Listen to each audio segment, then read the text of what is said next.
Because let me tell you, the NCN, the National Communications Network, and the Department of Public Information was instructed that when we were coming down Main Street, they instructed the NCN and DPI staff to fly the drones at the back of the contingent.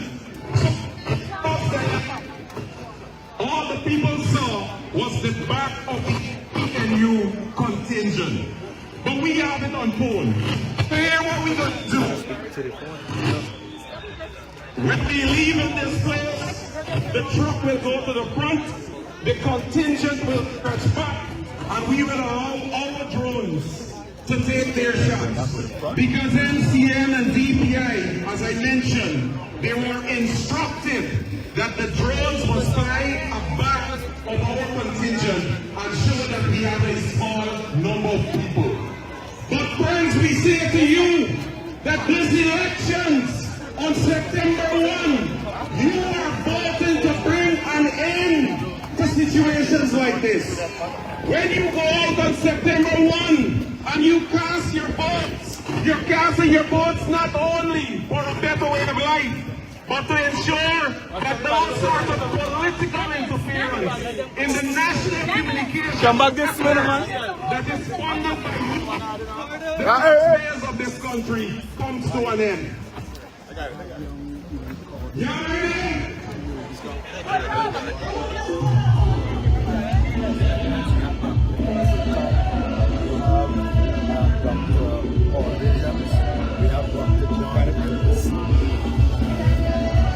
We have another lawyer, Vanessa Thomas. We have a white cross section. We have a lot of young people that are landers and police. Young businessmen suing the land acquisitions. I mentioned Terrence Gamble already. No, Terrence Gamble. So we have what I would call a well-balanced list. A well-balanced list. It has some grassroots meaning as well, because we believe this is based on the country. Average person, you have the professional person, you have political experience, you have it's always sincere that this conversation of people where I was to run the country. What do you think at the party? Do you think you can still galvanize the support? When you look out there, what have you seen? When you look at our rally, what have you seen? They are galvanized. Our supporters know politics, understand politics. Our supporters know we have been in the field from 2021 coming right down. So we were in touch and we are well aware that our supporters are energized. While people might want to talk about who left, we're looking forward and we have a strong team. I believe we will have the best team in the race. We have Dr. David Hines is on our list, among others. What's your assessment or analysis as to why these people have departed? I don't have the time for that. Why would I, having organized my party, galvanize it, you see the base, why do I want to get into some analysis of who would have left? It's the democratic right. Mr. Martin, how do you plan to build an inclusive Guyana when all you've been doing is play the race card?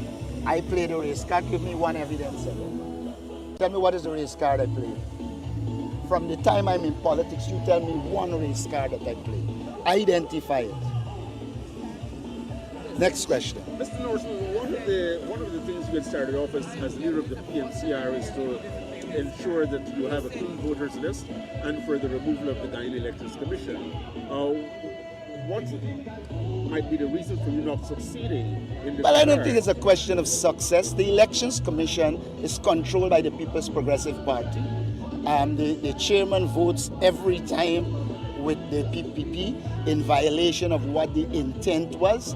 And so it was kind of evident very early that they will not concede. They know full well that if they have a clean voters list on biometrics, it reduces the capacity to rig.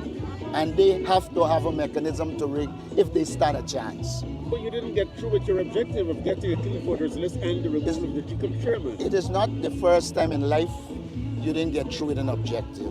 You set objectives, you work towards them, but there will always be cases where you don't get them. you are in a position where it's always 4-3, and therefore they will vote in favor. It's not a case, if it was a rational political system in which people had to be responsive to the concerns of the public, then it would have been a different outcome. But what you have is an authoritarian type state that has no interest in what the people think or do not think.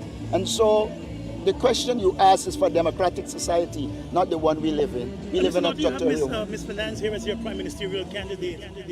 If you were to become president, should be a heartbeat away from the presidency. Do you think she's ready for that role? Why isn't she? If Irfan Ali can be a president, anybody else could. I mean, the evidence is clear. Why is it I don't have to talk for her? You see, Jack Doe speaks for Irfan all the time. She goes out, she speaks on her own. If you listen to her to the rally, she's well qualified. None of her qualifications are in question. I don't see why she should be questioned. Ms. Finance, let's talk to you. How prepared are you for this role, getting set for these elections? I think I've been preparing for this moment for the majority of my adult life. I've started politics from the grassroots level. I've started at the local government level in the municipality of Bartico. And that's what really matters. When you put me up against any other candidate that is running for the prime ministerial post that are known right now, I can tell you, when it comes to political experience and when it comes to experience and qualification in crafting and development policies, that is where I have more. I may be much younger than them, but I have more qualifications and experience when it comes to politics, because I started at the grassroots level and I'm here today, work my way up, and I am standing alongside a magnificent team of persons. And I think it's important for persons to know that it's not just about two people at the helm, it is about the team that you're putting forward. Governance is teamwork, it's team effort, and we have persons that have come together and unified themselves, not just for personality reasons, because we all agree that a list of policies that we are supporting are people-centered development policies, and we will work together for that. And we are all competent, and we will carry it forward because our mission is to empower people. Thank you. And I hope from that you would recognize that she can stand on her own. Mike, we have a lead presidential.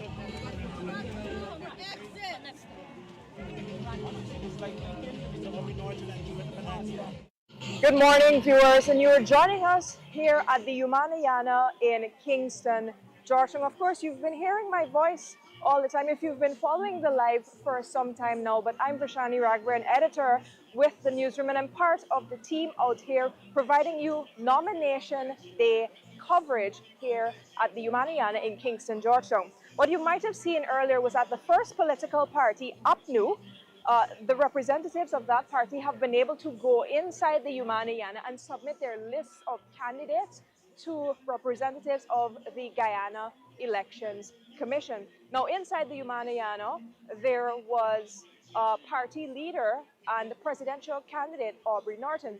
Of course, Mr. Norton was joined by several other representatives of APNU. Just off the top of the head, the persons I can remember seeing include his prime ministerial candidate, Jurita Fernandes. There was also Mr. Ganesh Mahipal, who he has said is his vice presidential candidate. There were other candidates there as well. You had attorneys at law, Roysdale Ford, you had Mr. Ronald Daniels, and you had Mr. Dexter Todd, who were part of the team representing APNU that went inside the Guyana to engage the Guyana Elections Commission and to submit their lists of candidates so that they can contest the general and regional elections on September 1, 2025, just a few weeks away. If you can see behind me, my colleagues across the local media, they're still engaging some of the representatives of APNU, those representatives who just submitted those lists of candidates inside the Guyana. And coming out now, you have Mr. Aubrey Norton, which is the leader of APNU and the party's presidential candidate. You have Ms. Jurita Fernandes, who is the prime ministerial candidate of the party, and you have several other representatives. Of course, I will remind you that APNU was the first party to submit their list of candidates here today at this nomination day exercise, and it was known beforehand that APNU would be submitting their list of candidates first. So coming out now, as I mentioned, you have the representatives of the party. And since earlier, if you've been following our coverage, and it's okay if you're now joining us, but across the way from where I am, you have a huge green crowd gathered. And that green crowd is essentially filled with members of APNU, supporters of APNU, and they all marched down Main Street to get here at Kingston, to get here at Umanayana, to submit those lists of candidates today. The Green group gathered just in front of the Ministry of Finance on Main Street, and then they marched down here to Umanayana. And of course, because this is a well-managed area, they had to stop just across that way, which would be on my right, where the police barriers are. So all of the party supporters and members, they're all the way over there, and only their representatives were able to come inside the Umanayana and submit those lists of candidates. You have the representatives coming out now. Of course, they've been engaging my colleagues in the media since coming out of the Umanayana, and you should be able to hear Mr. Norton speaking.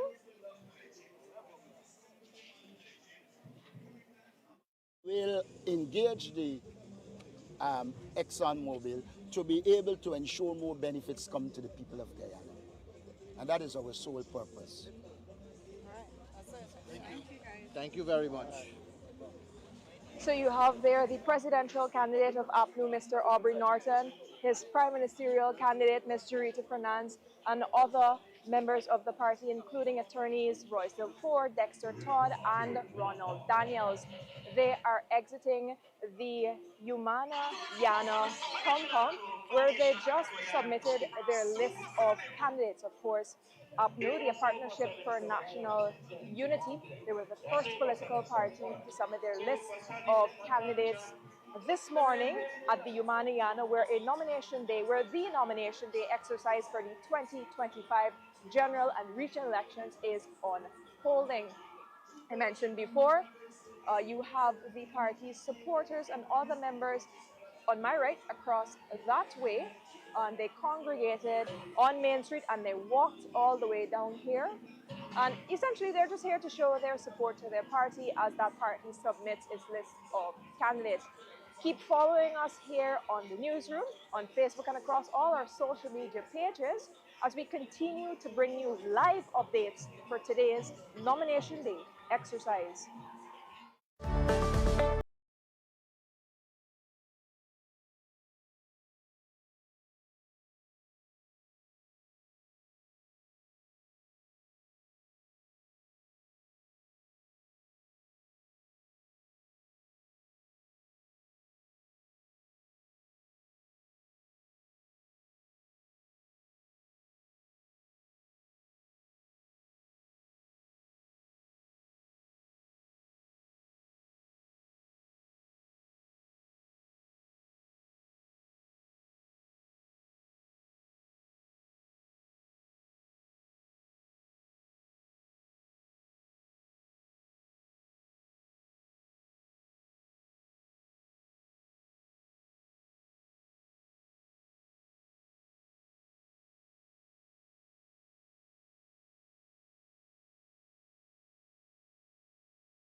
Canton is good. Come on, let's go. Morning, morning. Morning.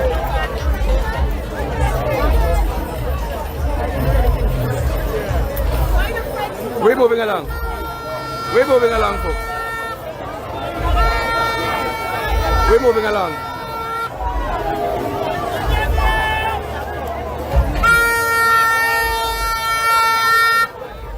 We're moving along, folks.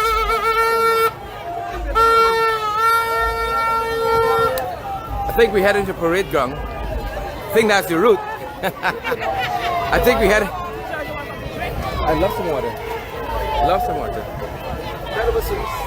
Morning, morning, morning.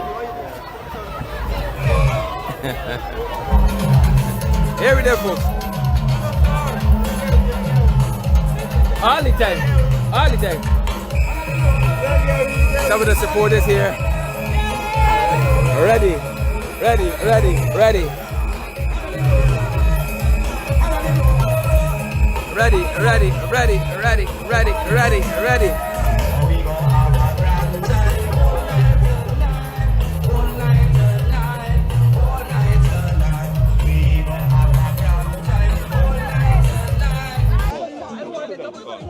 Yeah, I answered the question about the list before. I can do that. Yes. You're asking me if there are new names in the list? Yes. You have a lot of new names in the list.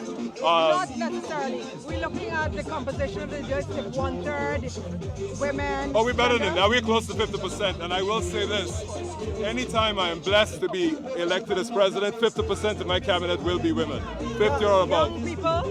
Oh, young people, of course. Half of the women will be young and half of the men will be young. Okay. What are your expectations today going in to present your list? I don't know about expectations. What I can say is I hope GCOM changes its conduct from being unfair to at least having some semblance of fairness. As you know, they took a decision last week, Thursday, that the AFC was going to be the second party. They got a message and a photograph from a PPP member, and they changed that decision. I don't know if any other political party has the power to change a GCOM decision just by sending a photograph, which doesn't even show the APNU present. So all we can do is can hope. What I'm asking for is that our scrutineers be allowed to view the encoding, because you can receive the list in any order you want, but if you encode in a different way, it's a problem. So we are demanding that the scrutineers for all political parties, but particularly the AFC, because we have been the most discriminated against, that we are allowed to scrutinize the encoding process. Could you tell us if you are competing in all 10 regions? We are competing in all 10 regions in all 3 categories. We look forward to it. We're oversubscribed in almost every region. The AFC is back. This is the AFC of 2011. We are running alone, and we stand and fall by the results that we get. So you choose your running mate?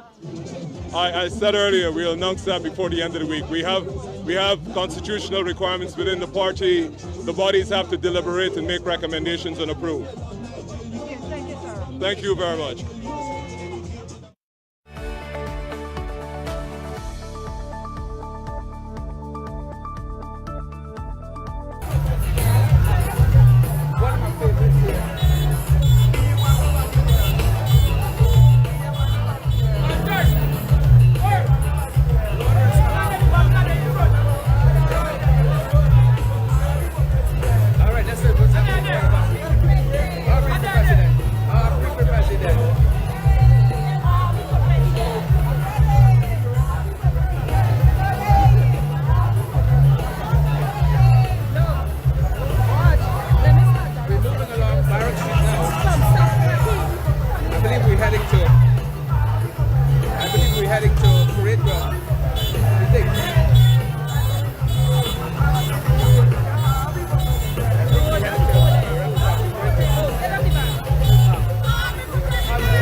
Workers' Party. We believe in fair wages for fair labor for the working class. So as a Workers' Party, we're also a labor party.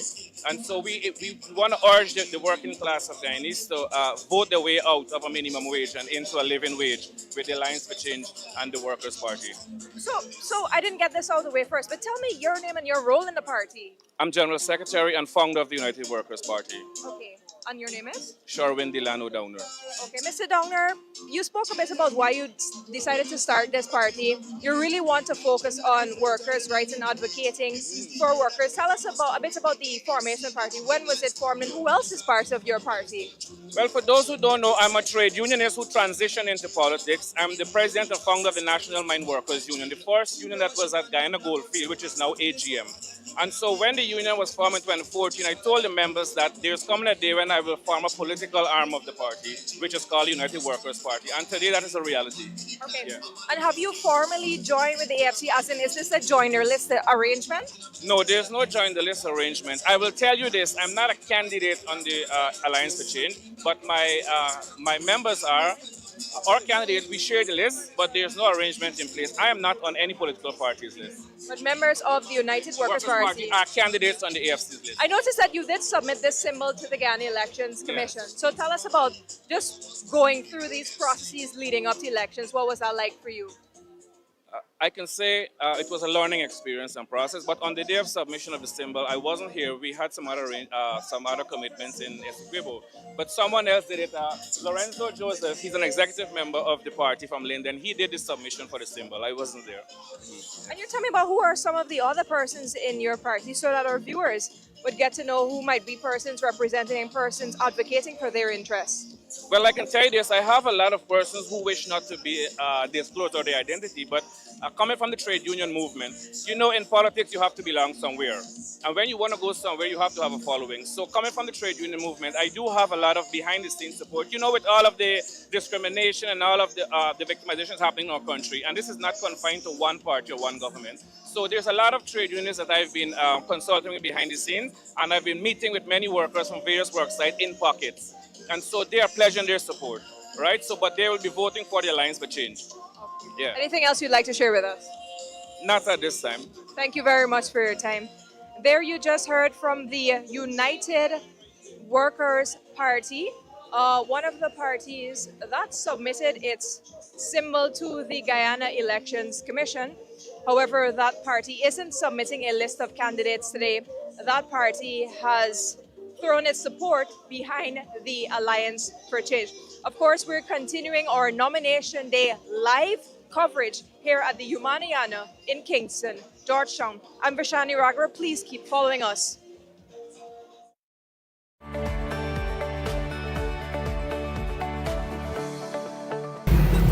Country, beautiful people. Never mind you. Morning, morning. Good morning, guys. You're joining us from the diaspora. This is why we ask you guys to partner with us, so that we can bring you on valid, credible information. We're going to have all of you on the line this morning. Wherever you're joining us from in the world. Good morning, brothers and sisters.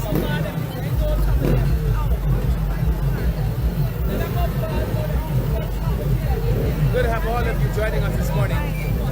We're in Parade Street. It has come back to me. The name of the street has come back to me. After looking at the street name on the signboard, it's come back to me. Parade Street. So we went from Hyde into Barak into Parade. We're gonna think. Morning, folks, morning! All the best, all the best. Beautiful folks saying hello here in Parade Street. Saying hello here in Parade Street. And like I said, it's a huge crowd. If you're on our Facebook page, check the photographs we posted. You know, some people in this, young in this political thing, new in this political game, smelling the sweat. We got flex a little bit today. We got flex a little bit today, folks. Because some of them, two people, you know, take their money and they get them back. Right? We got flex today. I'm here with the beautiful Suraj. And one Ganga Day Loy. Y'all say hi. Grab a mic, Ganga Day. Hold. Grab a mic. Tell the folks something. Tell them what you've seen this morning. Ganga Day is carrying the phone, carrying the camera.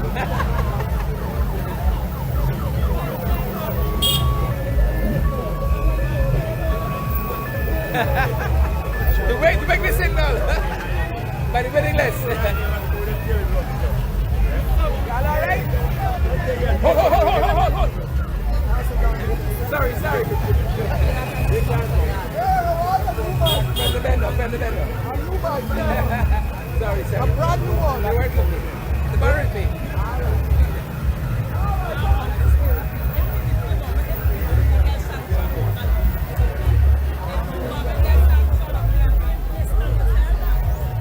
Suraj, tell us something. Suraj, with us.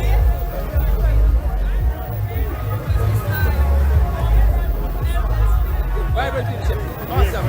Pass back from me. Taryn all the way from SFM. Taryn, tell me something. What's happening on here this morning? I'm like, how is it up? No, sure. Listen, I don't have words to say this morning. I'm so excited about the turn of the place.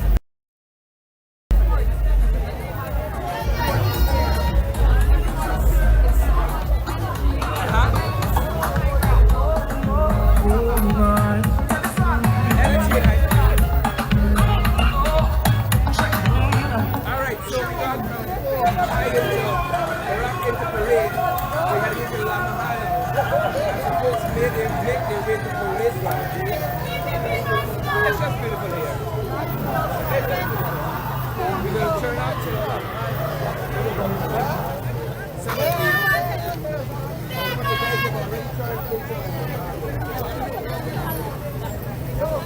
have already turned Tell me a couple things. I love you. I love back to you. I love back to you. Excellent. Happy Friday! Happy Friday! Excellent. All right, right there. Energized crowd. Fired up. And I want you all to crowd is fired up. Dangerous electorate. Go in the ballot. Bring the neighbor, bring the friend. Put X in the right place. Right? We can flex today. We can flex a little bit today. We just brought in a smattering. We just brought in a smattering. The frogs haven't come out yet. Smattering of folks. Nothing much. Just a little flex. The frog is also what it's like. It's not an expected electoral season. We're going to turn into Waterloo.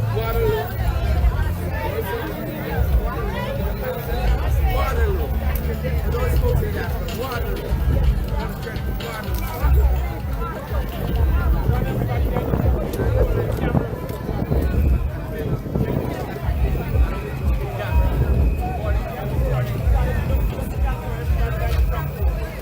Yeah. Party. The folks say hello. Rachel. Waterloo now. We're heading into Waterloo now. In Waterloo now, folks. Lama High into Waterloo.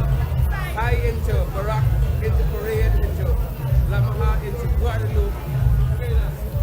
Thanks for this signage. Morning, folks.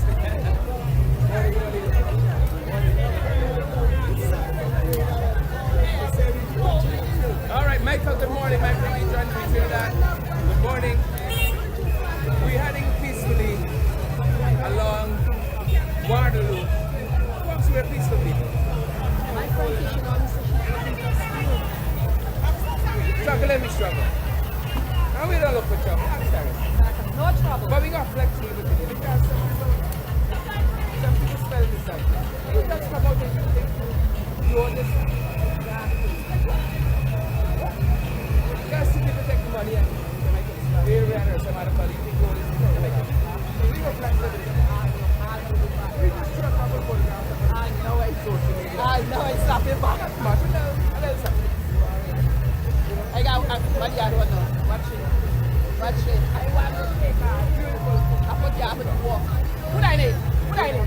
ride it?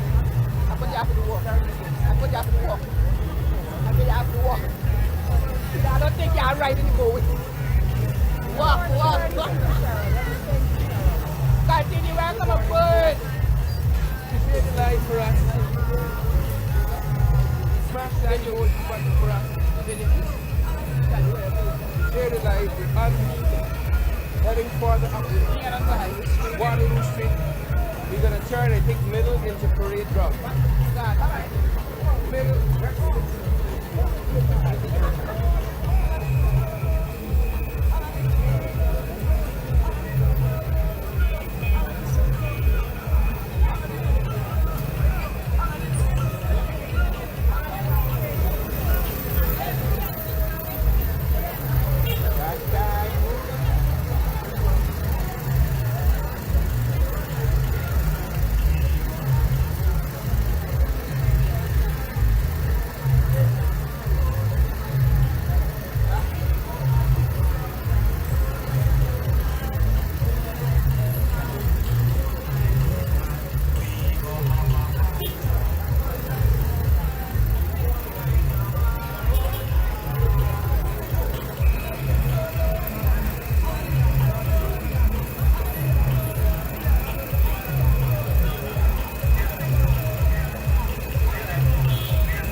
Good day again.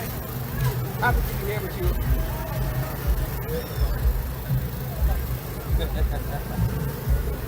Hey, just rest now, so don't go too far. All right. The guys are here helping us with the production this morning. They didn't even know when you came out, you were helping us with the production. Carrying the best equipment. Yeah, so some of the crowd here, they've already turned into Middle Street as we head into Parade Ground. And you guys might be able to see some of that up front. They've already turned. They've turned. Look at that, looking so beautiful. Let me see if I can swing this camera.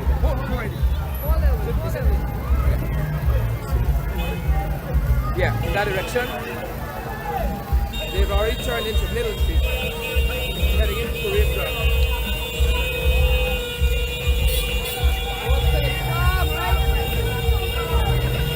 It's just beautiful.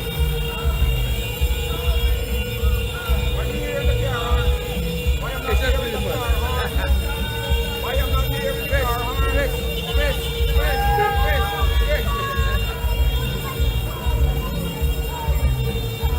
We just flexing a little bit this morning.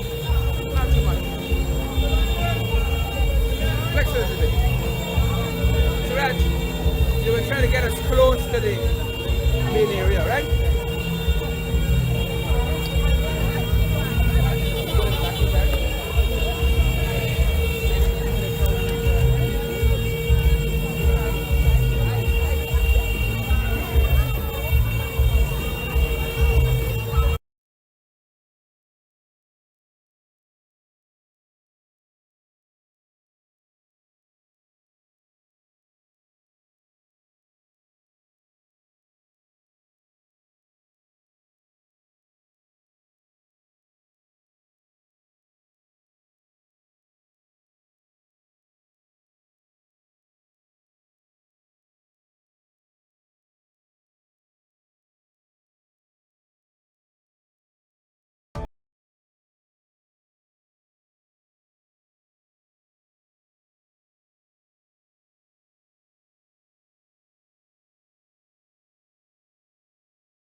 What did this contain?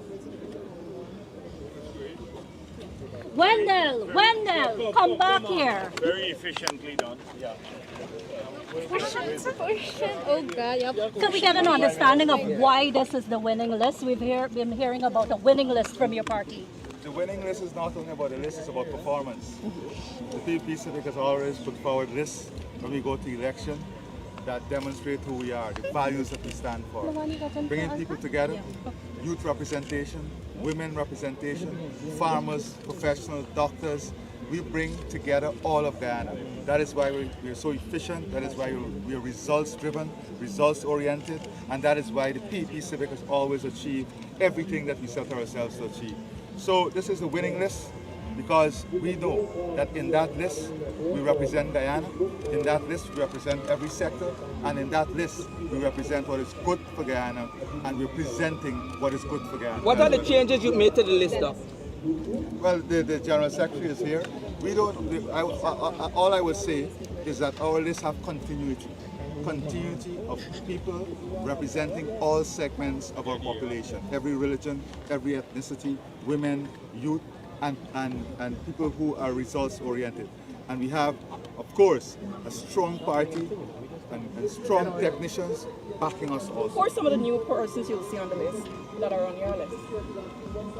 So just to reinforce the point made by the President, when you examine all the parties contesting the elections, you can find clear differentiation between those parties in terms of outlook, plans for the future, and performance, and track record. The People's Progressive Party has a demonstrated track record of laying out well-laid, sustainable plans and implementing those. We have a track record of implementing what we promise. We have a clear vision for the future, and Guyana is excited about that vision.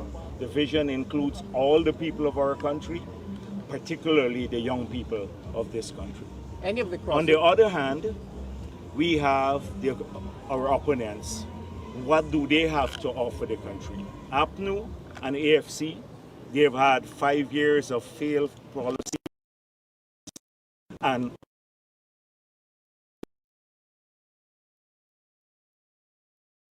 no vision for the future. Mohammed is marred in criminality.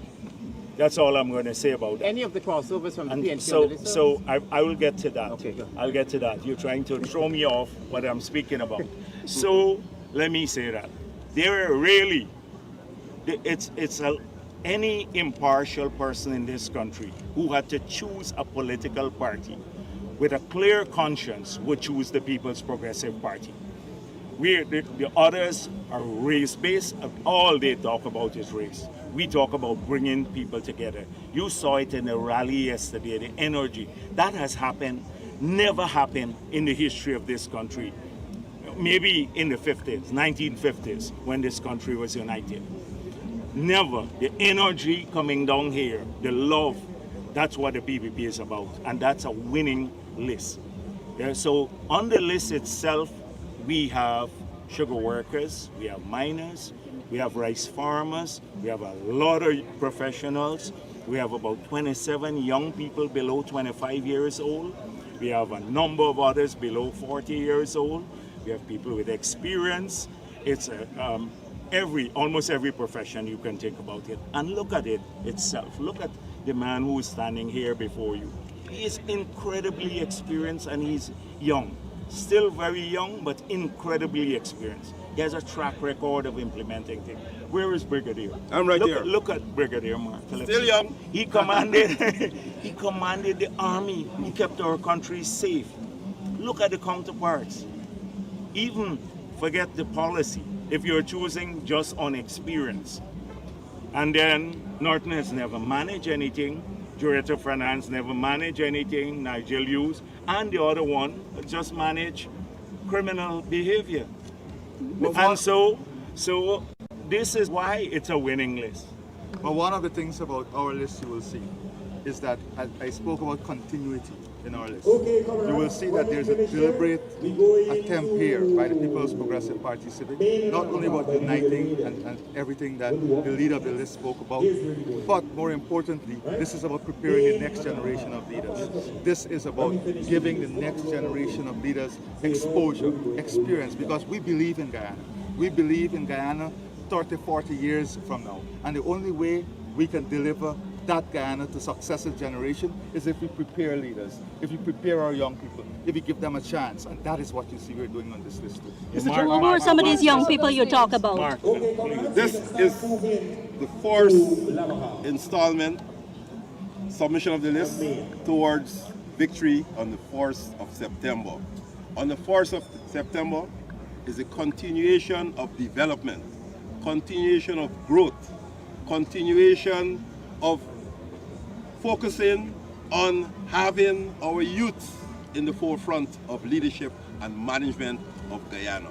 Development 2.0. Growth 2.0. Some of the names on the you list. said you have the victorious list. Are you convinced that if that victory comes, it will come by a big majority and you might not have the one seat that you currently enjoy? We're hoping for an overwhelming majority. We're working towards that. We believe from what we have seen that will happen, but we're taking nothing for granted. We told the people who support us that they have to work harder than even before to ensure that happens. We have the support, but now it's to translate that support into votes on election day. That means high turnout. We have to get people not to be complacent, because a lot of people already believe, when they see massive numbers, oh, we win already, we don't need to come out. That could step in, and we don't want that to happen. So the victory, the large victory can be assured because we have grown in every single community in this country. Every single community among every race. Everyone is included, and that shows. And so I'm hoping that everybody will be working towards that victory, all of our supporters, and they're energized now to work towards that. What do you say to those supporters, those persons who might not be your supporters, and they may be undecided, and they have concerns about, going with their parts? What do you say to them? But that's why we sought to allay the concerns. The president spoke about everyone being included in our vision, every single one. That the stereotypes that they heard about us historically, we're breaking those stereotypes, and they can see it. They just need to talk to the people who've come to us, and they can feel the love and how we treat people in our family. So we have addressed that.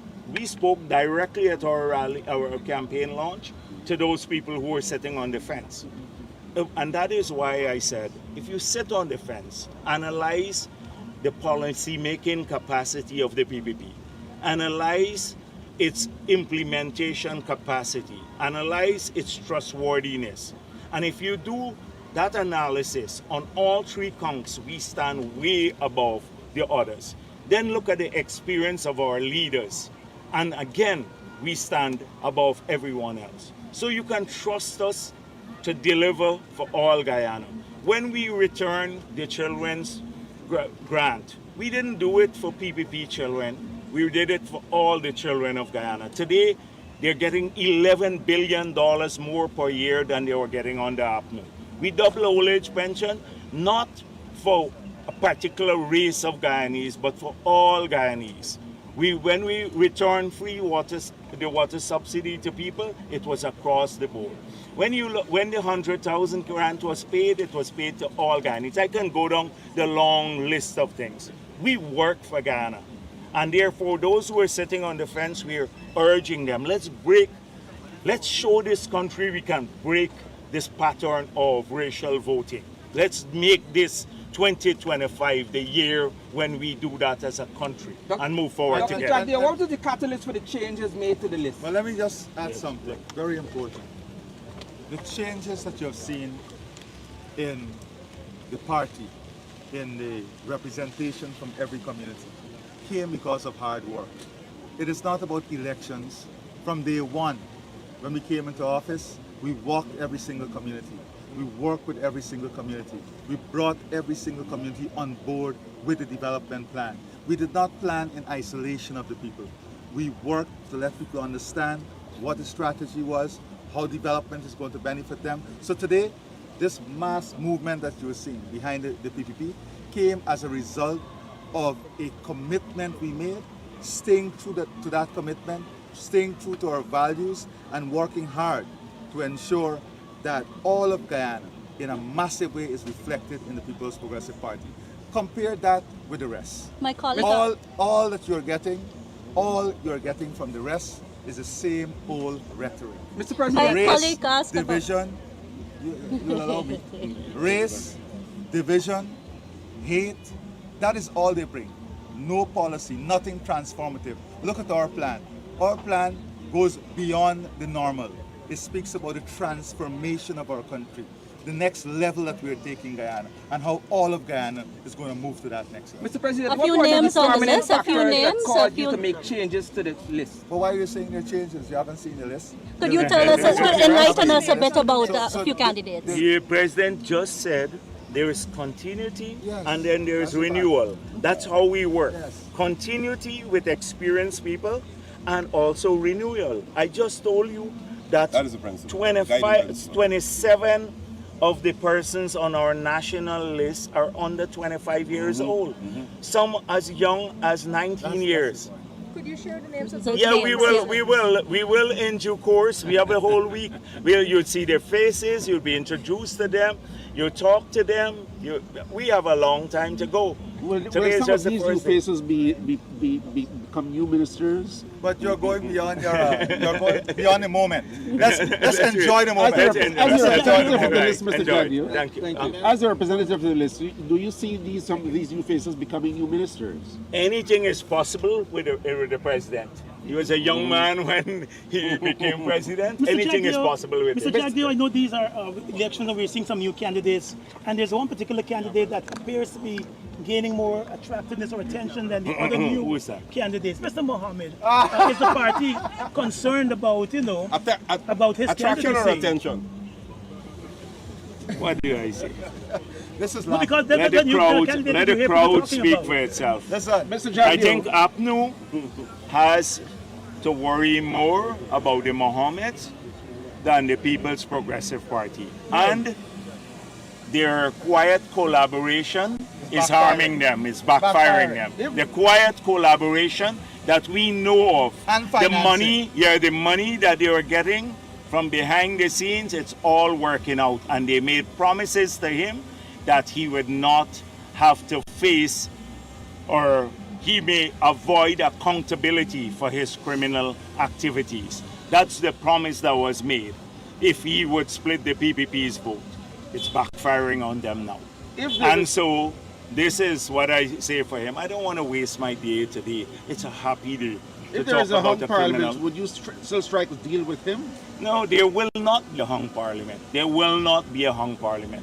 In 2020, we won with all the odds stacked against us, and we have grown since. Look at the others. They've all lost energy. I saw APNU. It's a shadow of itself. A shadow of itself. AFC, last night I saw the poll. They're still looking for a prime ministerial candidate. They're polling this. So, thank you. Enjoy the day. And the BJ fraternity will have much to celebrate on this list. We will have much to celebrate.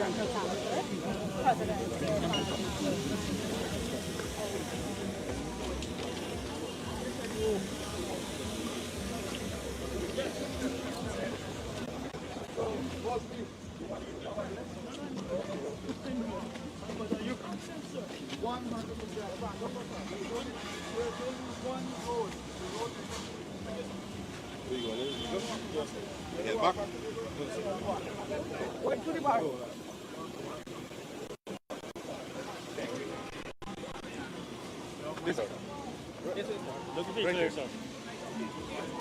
Puerto Rico here? Where are we going?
Let me know if you're shiny going, if I go into the as well. Ask them if near if she's going or if she's coming to me. Let the shiny come here.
Viewers, this is Vishani Raghaber for the newsroom, and I'm here with my colleague Kurt Campbell. We're continuing our nomination day coverage here at the Umanayano, and so far we've seen 3 political parties come inside the Umanayano and submit their lists of candidates. We've had APNU, we've had the PPP, and now the AFC. Representatives from that party are currently inside handing over their lists of candidates to the representatives of the Guyana Elections Commission. Now, Kurt, we've been out here for some hours now. We've taken some rain and some sun. Yes, we have. Could you maybe first tell us a bit about what has been happening outside and inside? Right.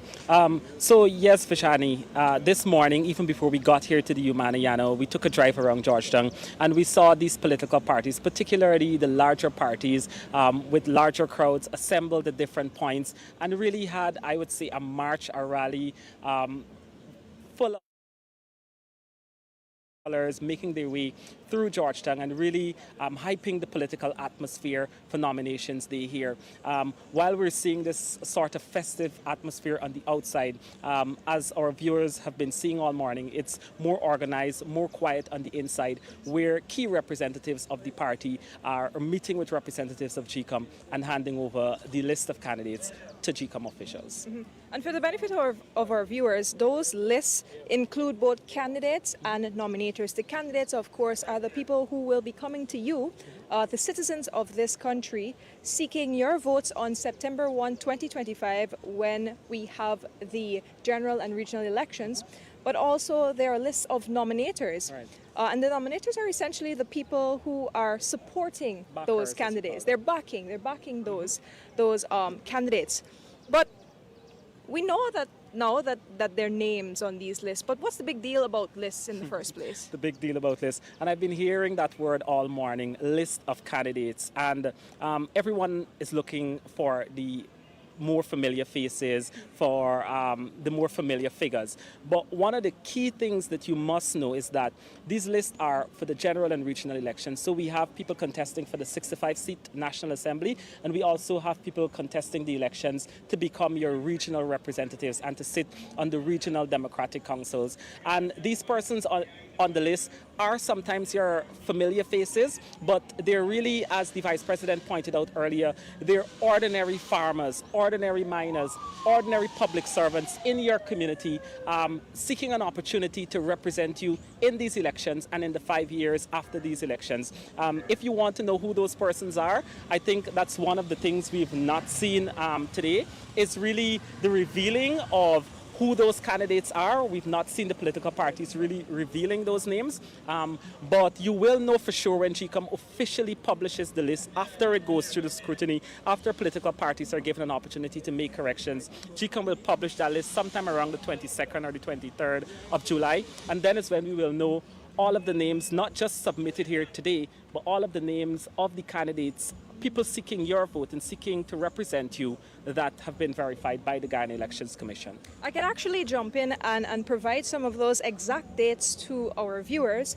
Now, today is nomination day, Monday, July 14, and if any lists are found to have any defects, the returning officer will notify party representatives by tomorrow, July 15, which is what Kurt was talking about earlier, about the scrutiny that these lists need to go through, basically in less than 24 hours. And if there are any defects found, the returning officer will then engage the political parties. Now, if the lists do indeed have defects, the representatives then have until July 17th, which is just 2 days, to correct those defects. Once all corrections are made, the returning officer will either approve or disapprove those lists by July 18th, which is a day after, and that would be 4 days after today, so 4 days after nomination day. So these processes are unfolding quite quickly. And after that, if any nomination is refused approval, the parties have the right to appeal in the High Court, and they have to do that by July 20th. And the High Court now has a responsibility to hear and determine any appeals by July 21st, and the list will be adjusted accordingly. Right now we have the representatives of the AFC coming out, and you will hear from them following their submission of their lists.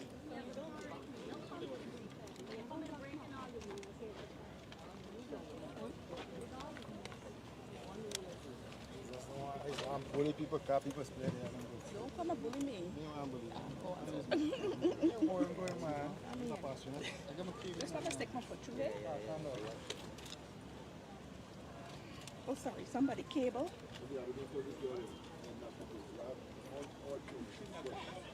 Sharp, you must come to the front. I sharp today.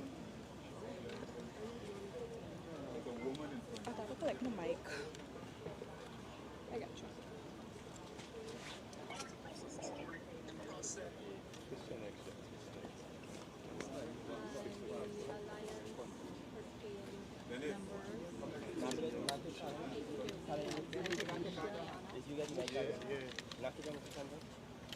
Let's do down. Don't do the Ross.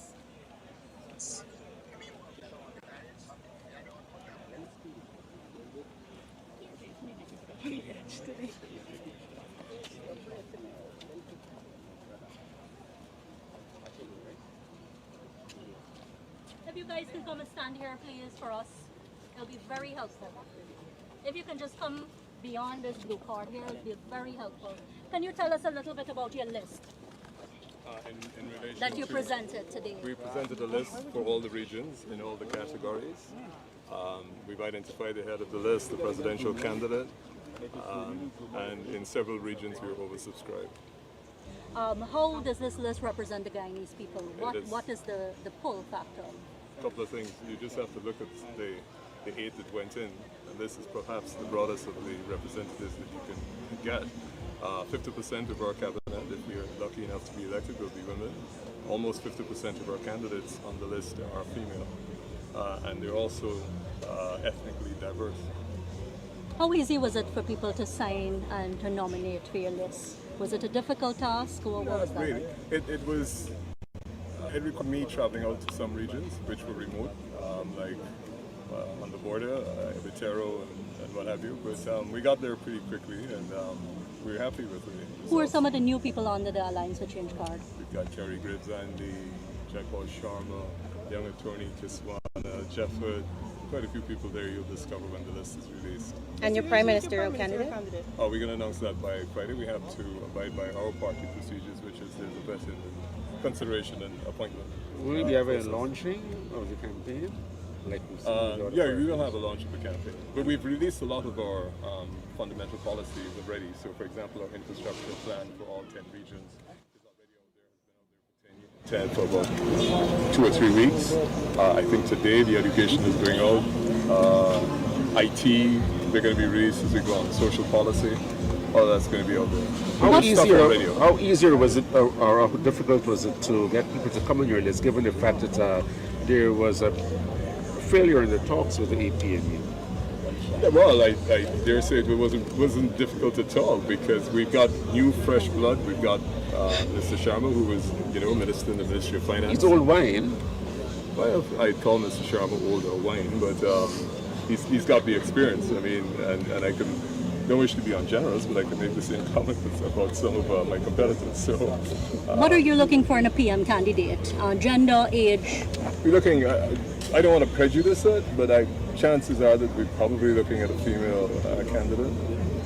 But that's not fixed. It's always up to the party. Mr. Hughes, what needs to happen in your party, the processes that need to unfold before you tell us that PM candidate?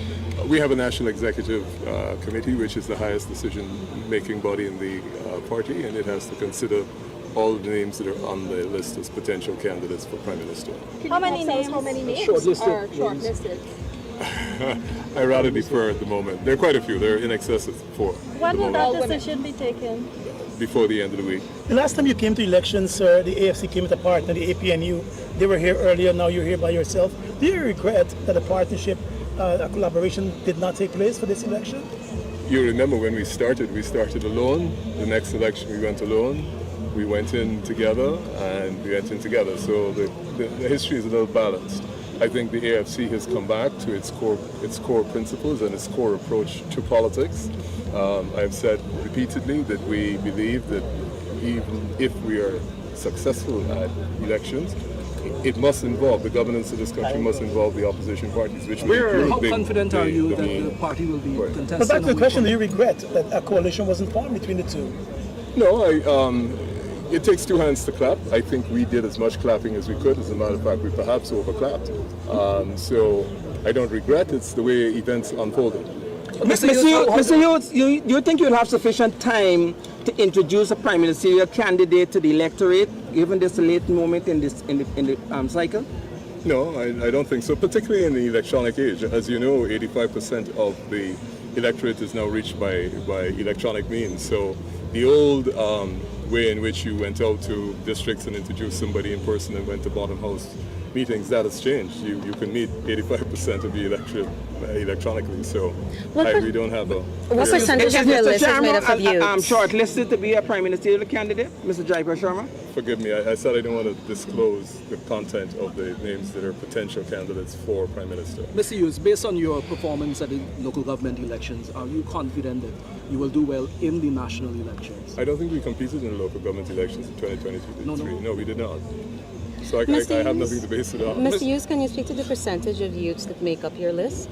And is the party concerned about, now that you've submitted, is the party concerned about the impact of the Win party and how that may affect your support base? I would say in excess of 30% of our candidates would be youth. Win is, as you can tell, is extremely popular. We've had parties like WIN before, which have been extremely popular. We are confident in the content of our policy and the route forward for the Alliance for Change. I will acknowledge, I'll be the first to acknowledge that WIN is very popular. And you will remember I was the first that said they have a right to compete. The Guyanese people should have the widest possible choice of parties once their policies are not the same.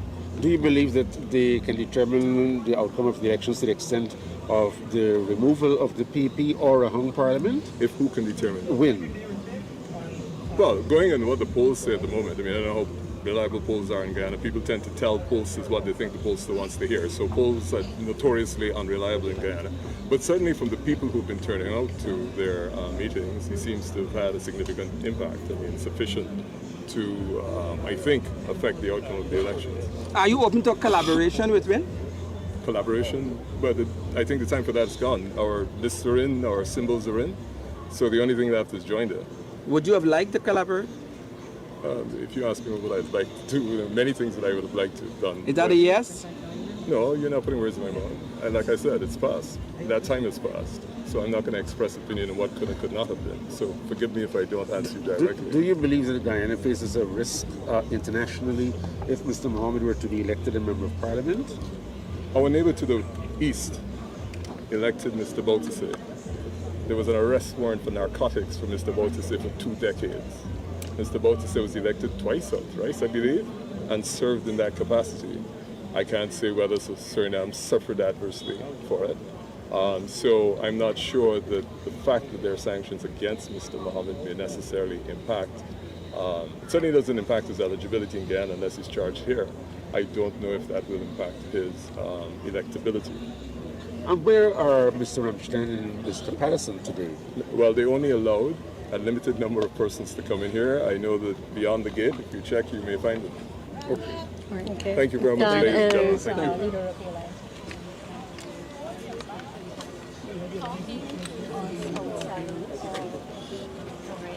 Come on for me. I done? I done? The party has just handed over its list. What is that? Oh. Thank you, Prashant.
the fourth political party to submit its list to the Guyana Elections Commission. To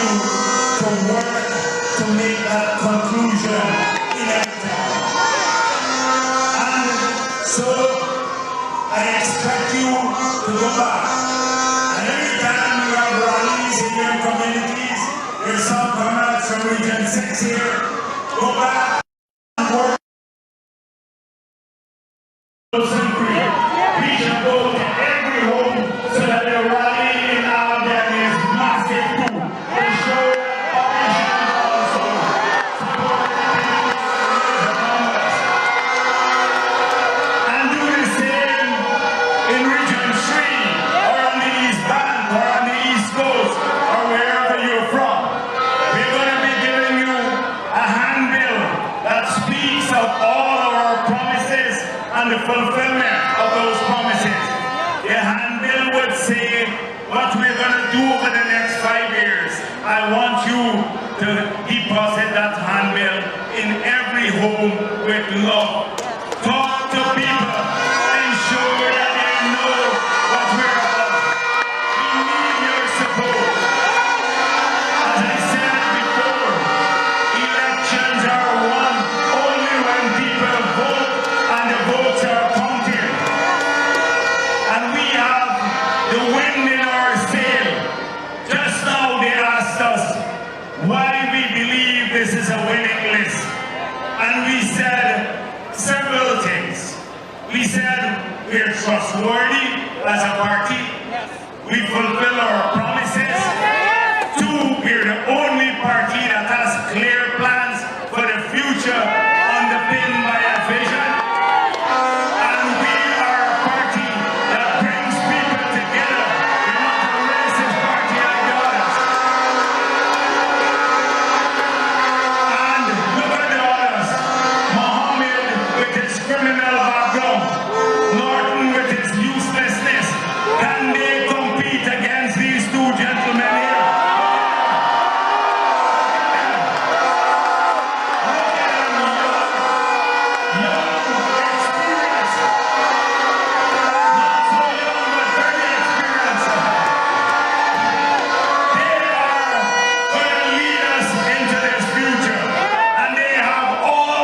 Support them.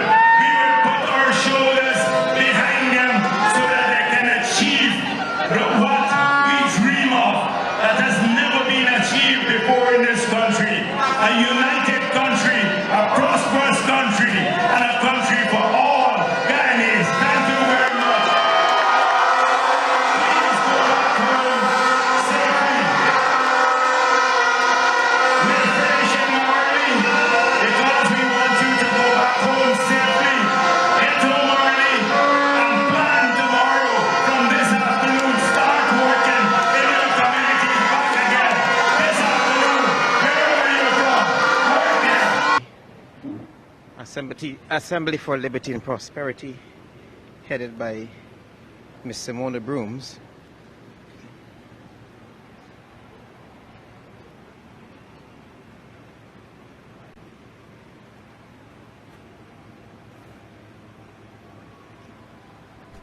All right, 1 second. Our General Secretary and the leader of the list just told you, and the Prime Minister, that we have submitted the winning list. But we want all of you to know that every single one of you, that all of you are enlisted on that list.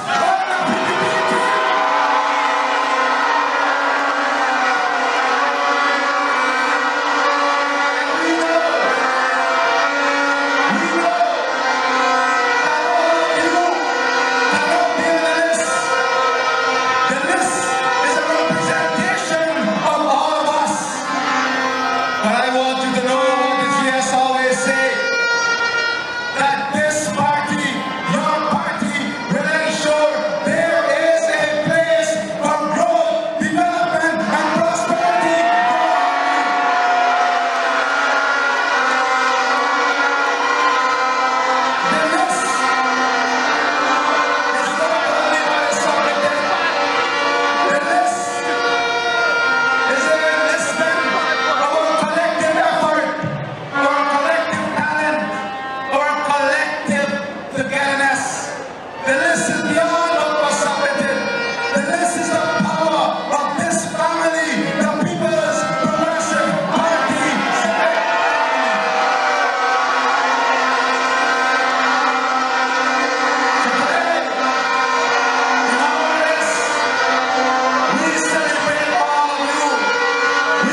You don't have to say it. He is the political heavyweight of this country.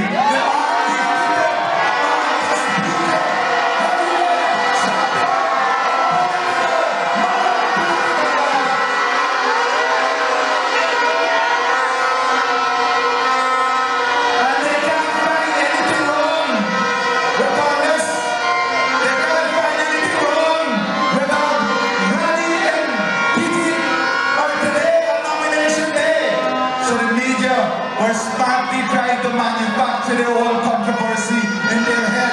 And you will see their headline based on their own controversy in their own head. But in their own head, there's only one thing we know.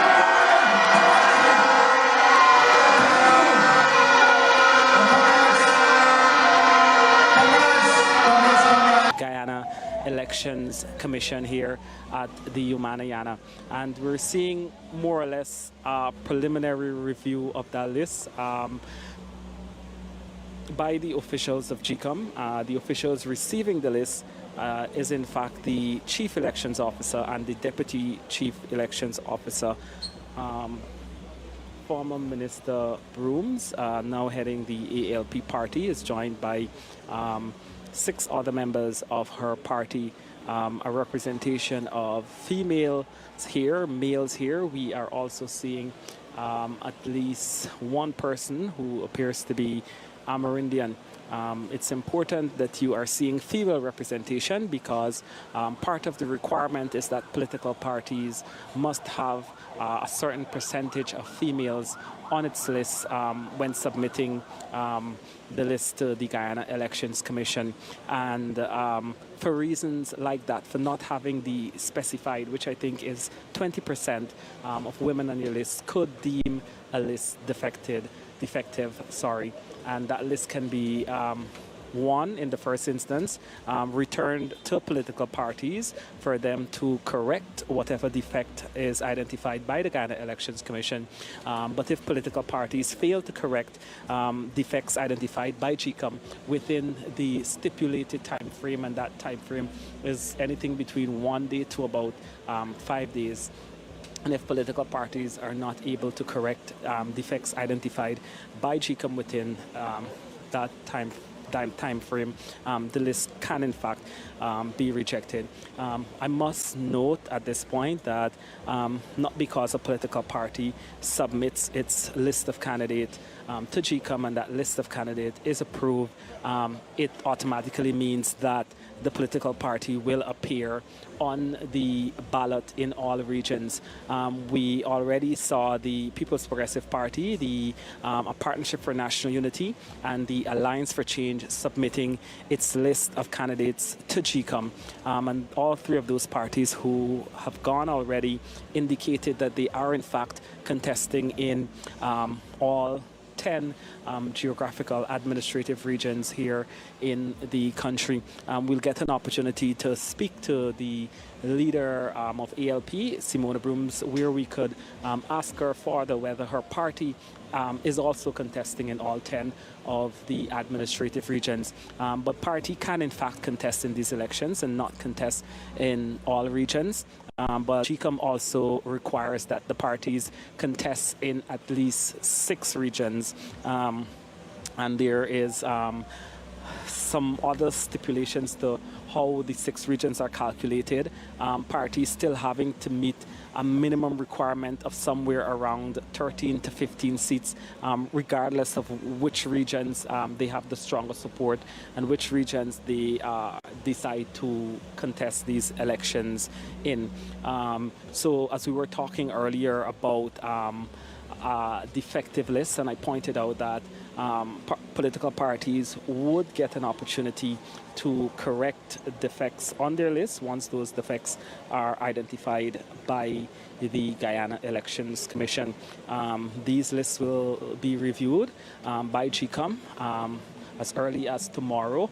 GCOM in fact has a software to help them do that, but there will also be of course humans involved in the process and some manual checking being done. Just to point out what may cause a list to be defected in addition to the reasons that I have given you already.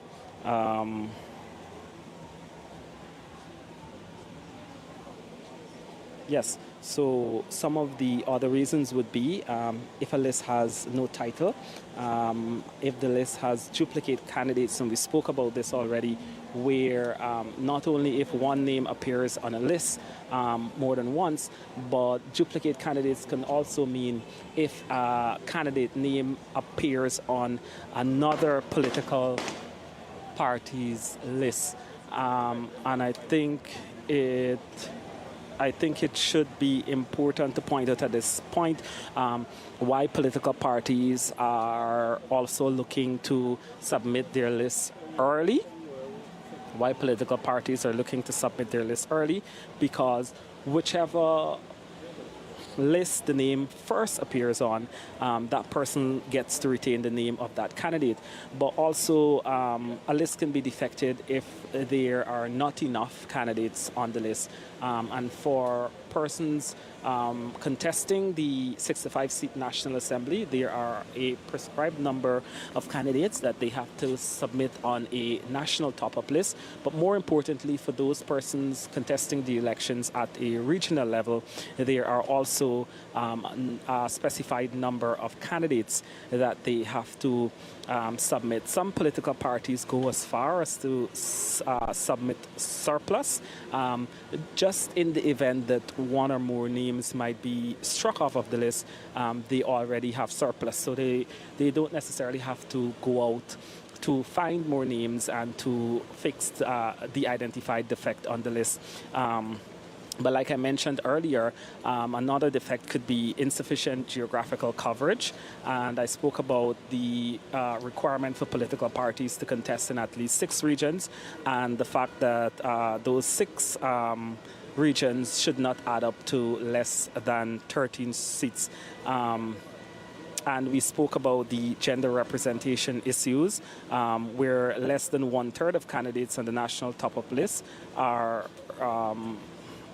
supposed to be females, and more than 20% of a party's geographical constituency list must contain female candidates. And if the parties fail to meet these requirements, the list can be deemed defective. But like I said earlier, political parties rather, will have an opportunity to correct those defects. And if in fact GCOM continues to insist on reasons for a defective list, and parties are at odds with the decision of GCOM, parties have an opportunity to approach the High Court. And the High Court also has, I think, just about 1 day to review the case and to rule, so that this election process can move smoothly as we look towards the September 1st, 2025 polling. So once again, for those of you just joining us, you are witnessing the submission of list of candidates by political parties to the Guyana Elections Commission. Right now we have the 4th political party submitting its list today, the ALP, headed by former Minister Simona Brooms, and we had going before her the Partnership for National Unity first, followed by the incumbent PPPC, and followed by the AFC. All of those parties have already indicated that they are contesting these elections on a broad scale, contesting in all geographic regions. This is in fact our live coverage of Nomination Day. This is inside of the Umanayana.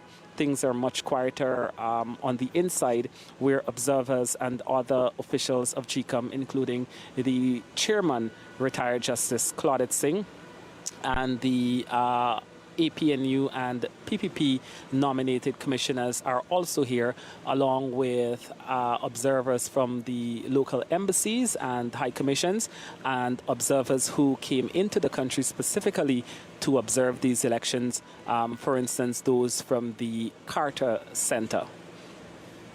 So we are following the Nomination Day activities. Several more political parties to come and submit their list. This is only the first. We know in the initial stages, GCOM spoke about some 24 political parties engaging GCOM, and we saw just last week GCOM announcing that 19, I think, symbols for political parties were approved, rather. So this is nomination day. Only the fourth party to submit its list, and we're just around noon. So we should be looking forward to more political parties coming here today to submit their list. And maybe later in the day, we will talk to you and offer more insights on how parties can join lists. GCOM has already spoken on the issue also, so we will bring some clarity later today on how these smaller parties contesting in these elections can join lists. We saw joiner of lists at the 2020 elections, and then subsequently a rotating of a single seat in the National Assembly among 3 political parties. So we'll talk specifically about the rules and guidelines outlined for how political parties, the smaller ones specifically, can join their lists, and what the representation will look like once those lists are joined in the National Assembly. And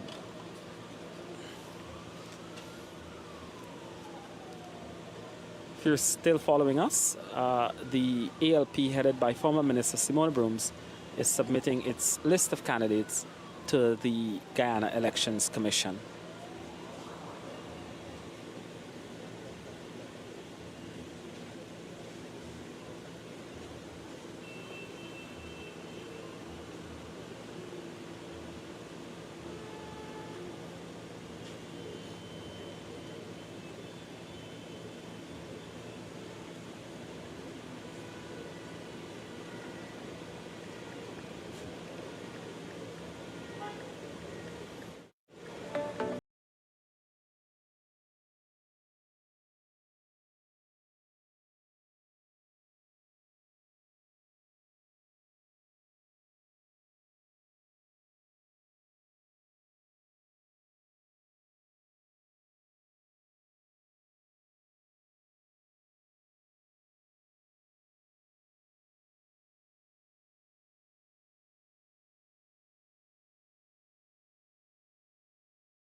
So we are witnessing the Forward Guyana movement submitting its list to the Guyana Elections Commission here at the Umanayana as part of nomination day activities, and really and seriously signaling its intent to contest the September 1st, 2025 election.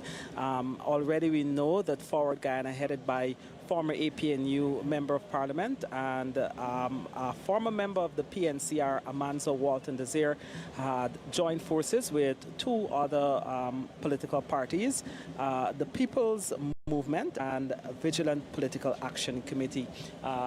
That joining of forces was announced, I would say, just over 2 weeks ago, and we have Amanza heading Forward Guyana with these two other political parties under her banner. We have VPAC headed by Doran Bess, and he is here at the table with Ms. Walton Desir. And we have Nigel London from Linden and from the People's Movement also joining Ms. Desir at the table here, submitting the list to the Guyana Elections Commission. Several other members of the party alongside her at the table here at the Umanayana. Interestingly, we heard her talking about the party having a large number of females on its list, the party contesting in 7 out of the 10 administrative region. And also she spoke about persons who are differently abled, not just supporting the party, but in fact on the candidates list for the Forward Guyana political movement. Interestingly, at the table, we are seeing one crossover from a new and united Guyana, a woman they had identified to represent them in the last session of the parliament, when a new and united Guyana had joined forces with two other parties to rotate a seat in the National Assembly. I think it's important that we can talk at this juncture about joinder of lists. As I said, the Forward Guyana movement, headed by Ms. Walton Desir, has already joined forces with two other political parties. And then we just rehashed the joining of lists in the last parliament by 3 political parties where a single seat is rotated. But what really is the joinder of lists? And I can probably give you some explanation into what that is right now. So after the official list of candidates, while we have seen the 2 political parties, or rather 3 political parties, coming together under the banner of Forward Guyana, even after the list is submitted today and GCOM approves that list and publishes that list, 2 or more parties can in fact still choose to join their list together for the purpose of distributing whatever seats, well, first of all, adding their votes together, but then distributing whatever seats are won in the election. And like I said, this is called joinder of lists, or the forming of a combination of lists. I should also say that these processes are not necessarily straightforward, and there is a key to all of this. And the key is that the joining of lists is only for how seats are allocated after votes are counted. That in fact does not in fact affect the way voters cast their votes. Voters will still vote for their preferred individual list and not for the combined list. So just to explain what all of that means is that the political parties submitting their lists here today, once those lists are approved, those parties will appear on the ballot on September 1st as individual parties. Whether or not they choose to join their list after today, they will appear on the ballot as individual parties, and persons can in fact still cast their votes for their individual candidates. Parties involved, in order to join lists, however, parties involved must send a written notice to the Chief Elections Officer by July 21. That's just what, roughly a week from today, explaining their intention to join lists. Once that is done, an official notice of these combinations will be published in the official gazette so the public can be informed. So it's not just about joining your seats. Voters rather, and the wider public will know about those political parties that have decided to join their list. So while when you go to the polls on election day, you will see the parties individually. You will know also beforehand of the parties that have decided to join the list. The Guyana Elections Commission explained already in 2 press releases how seats will be allocated to parties part of a joiner list, and it notes that though together each party in the joiner list will get the seats based on how many votes they individually receive. And while parties can join their list, the total amount of votes the parties receive determines whether they get a seat in the National Assembly. So you've heard that. So parties will get seats based on how many votes they get, regardless of the fact that they're joining lists. And in fact, the votes that you get will determine whether you get a seat at all in the National Assembly. This means that we may not see what we saw in the last Parliament, where a single seat was rotated among representatives from 3 parties. So even when the votes are pulled together, the parties will select one candidate who will make their to the National Assembly to represent. So usually joining of lists are done between smaller parties, newer parties contesting the elections, and parties also that are not contesting in all regions. The parties that came before Forward Guyana, which included the Partnership for National Unity, the People's Progressive Party, and the Alliance for Change and the ALP, they have all indicated, well, with the exception of ALP, they have all indicated that they will be contesting the elections on a broad scale in all 10 geographical regions.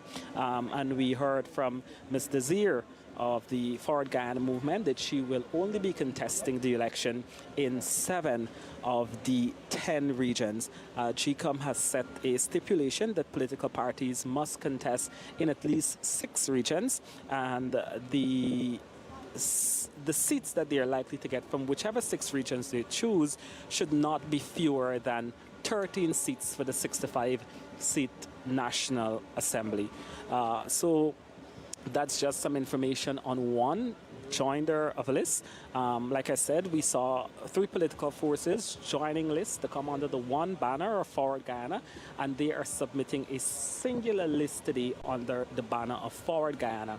But even after today, political parties that have all submitted their lists still has until the 21st, I think, of July, yes, the 21st of July, to notify GCOM of any other or further decision to join lists and to compete in the September 1st, 2025 elections. So once again, the Forward Guyana political movement, submitting its list here to the officials of the Guyana Elections Commission, headed by former Member of Parliament, Amansa Walton Desir. She's also a former member, executive member of the main opposition, the People's National Congress Reform. She's joined by the leader of the 2 other political parties, the joint forces with Forward Guyana, Nigel London from Linden, and Doreen Bess from right here in the city. Joining her at the table are several other known faces. She did speak about women participation, and we're seeing that at the table here today. She did speak about a specific category of citizens, the differently abled, and there's at least one woman in a wheelchair here joining her at the table. And like other political parties, we've seen crossover candidates, and the Forward Guyana movement has been able to secure what we're seeing here today, at least one crossover candidate from a new and united Guyana ANOG party. The next political party to come is more than likely the WIN party, We Invest in Nationhood, headed by businessman Azruddin Mohammed. And that party also has joined forces with other small parties, and we'll talk more specifically about that when that party is at the table.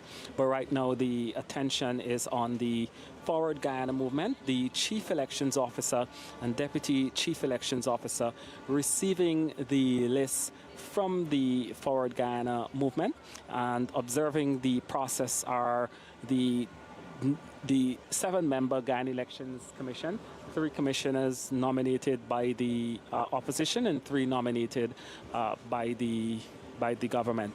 And also observing the process here at the Umanayana are representatives from several embassies and high commissions in country, and we have observers from agencies like the European Union and the Carter Center here at the Umanayana to observe this process here today. Once again, the Forward Guyana movement is the 5th political party to submit its list here to GCOM, joining forces with 2 other political movements to contest the September 1st, 2025 elections. This is the newsroom, and this is our live coverage of Nomination Day, July 14, 2025, here in Georgetown at the Umanayana in Kingston.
You realize this now, basically.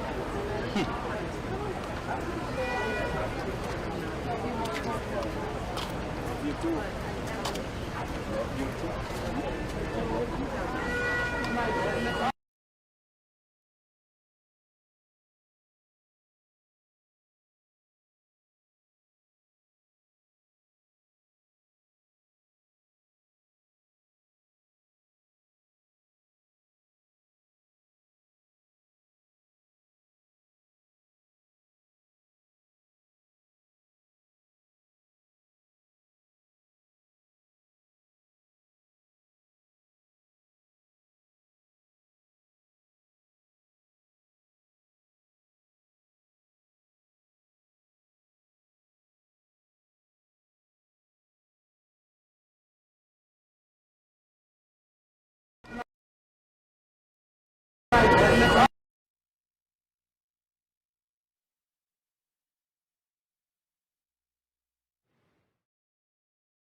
Them camera don't raise up. Go.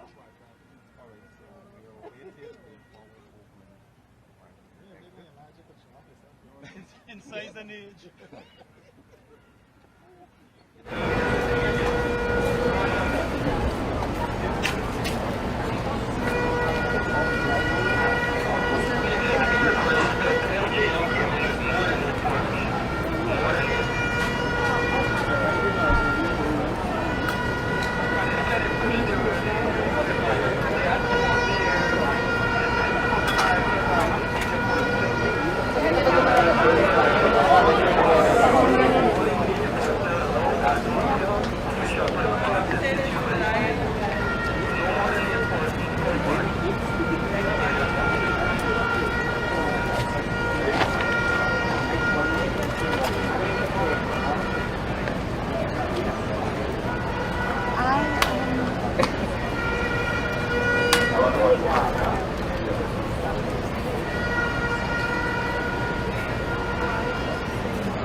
Getting some? No, no.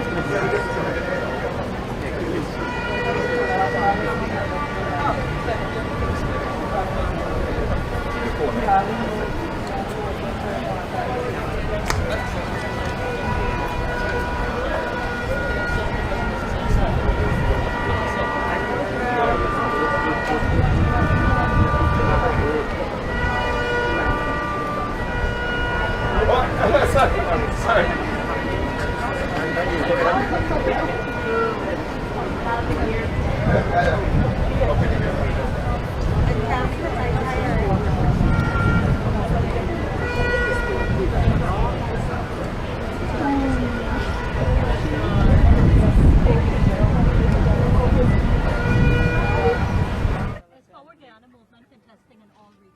are contesting in 7 of the 10 regions, all except regions 7, 8, and 9. And of course, I was saying earlier, Nazima, that this movement is less than 21 days old.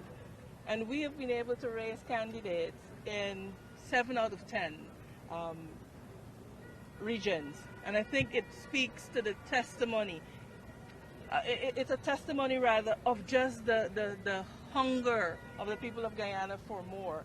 And I said earlier, we present a credible option to the people of Guyana. We're not about the optics. We're here on business, and we are here on the business of the people of Guyana. And so anyone from any ethnicity, any gender is welcome in our midst. And so, yeah, Nigel, anything you want to add? What makes your list so different? Because we have 67% female representation on that list.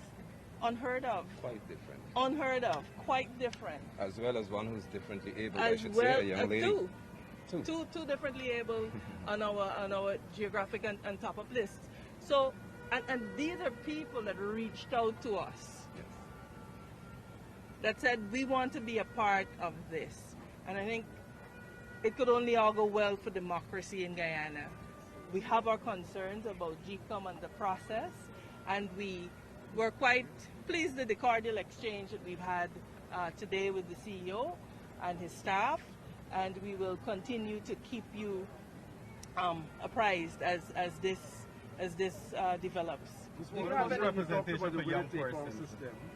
I'm sorry. What representation for young persons in your party? Oh, absolutely. We're mostly young people, and we have some very distinguished, very talented, I don't want to be ageist in what I say, but we have, really anchoring us. Yes. Some very dedicated men and women who've served this country for decades and who have come alongside us as advisors, and you'll be seeing and hearing more from them. But 80% of the people you'll see are under 50. Do you have any financial challenges, or how you plan to deal with that? Of course we have financial challenges. Of course. We, unlike some other people, do not have billions to throw around. And so what you're seeing and what you're hearing from us is heart and spirit, and the people of Guyana yearning for something different. We have had over 500 volunteers sign up in the course of 2 weeks. 500 volunteers. We didn't have to bribe them. We didn't have to pay them to put on a t-shirt. They stepped up. Last thing I want to talk about today is this culture of fear that permeates our country. We have young men and women who are wanting to be politically active, but they're stifled because they're afraid of victimization. They come out and say, oh, the PPP stay. If we vote for you, this party is going to be upset. We have to reject that. There are other countries in this world where you could be one or the other, and it does not affect your ability to earn an honest living. And in Guyana, it does. We've had people who have come to us to say, we want to get involved, but we're not part of the friends, family, and favorite, and so this is our daily bread. It could be taken from us, but we are with you in spirit. That spirit of fear, every region that we have gone to is there, and it has to be rejected by the people of Guyana. And so it's a people's movement. People have donated their time, their talent, their treasure to this, and we intend to honor that with integrity. We intend to honor that with sound policies that you'll hear more from us in the coming days. So thank you for that. Thank you for that question. Thank you. Nigel Spain.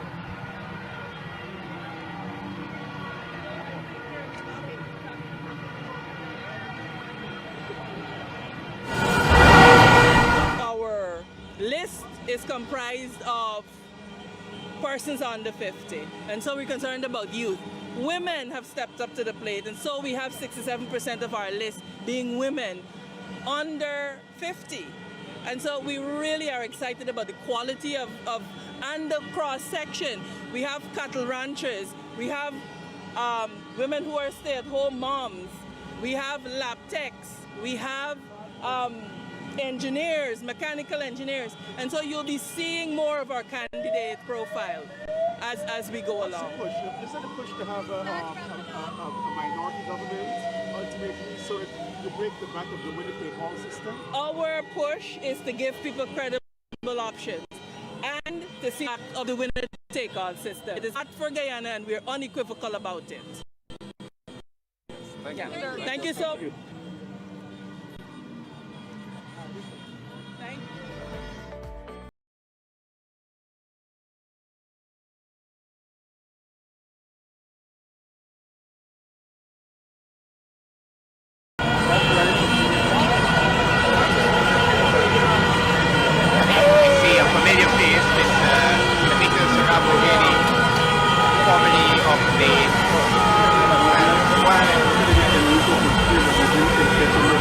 Yeah, but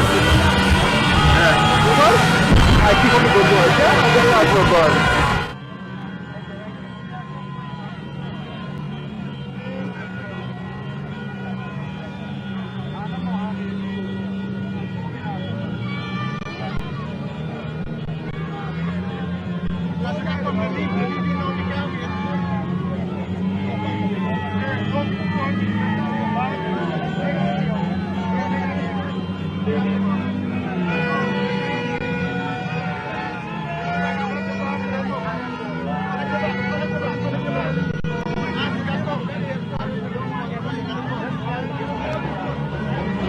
Sasadin, could you tell us?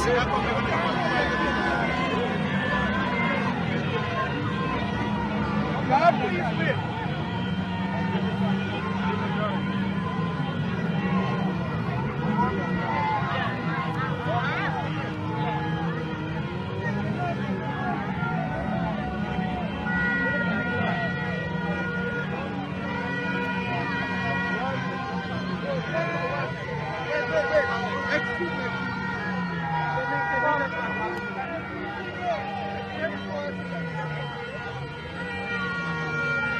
Watch it, watch it, watch it, watch it. Go and get it.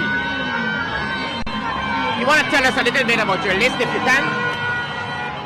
It's a list that includes women, young people, even a person with disability, visually impaired. It's a list that caters for everyone. And you think it's a winning list? Of course, it's a winning list. Thank you. Thank you, sir. Thank you.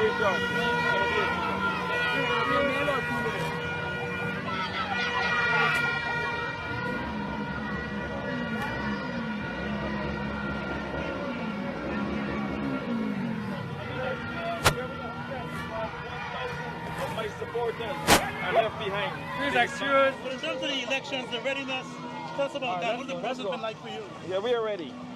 We are ready. If the elections can happen tomorrow, we're happy for them. How many regions are competing in? All 10.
coverage from inside the Umanayana, where representatives of the political party known as We Invest in Nationhood, WIN, which is led by businessman Azruddin Mohammed, those representatives are inside the building submitting their lists of candidates. I'll tell you about the other persons who are here with Mr. Azruddin. I know that there's Dr. Mark Lefrance, who is from the ANOG political party, which is a new and united Guyana. That party has joined forces with the WIN party, and they are working together to contest the September 1 general and regional elections. We also see a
So, presenting its list to the Guyana Elections Commission is the presidential candidate for the WIN party, We Invest in Nationhood, Mr. Azruddin Mohammed. I see, along with Mr. Mohammed, is Tabitha Sarabo Haley. I recognize, of course, Dr. Mark France. I recognize as well Odessa Primus. I recognize as well, formerly of the PNCR, Dawn Hastings. Mr. Azruddin Mohammed did say that when questioned about who his prime ministerial candidate will be, he said that information will be known shortly.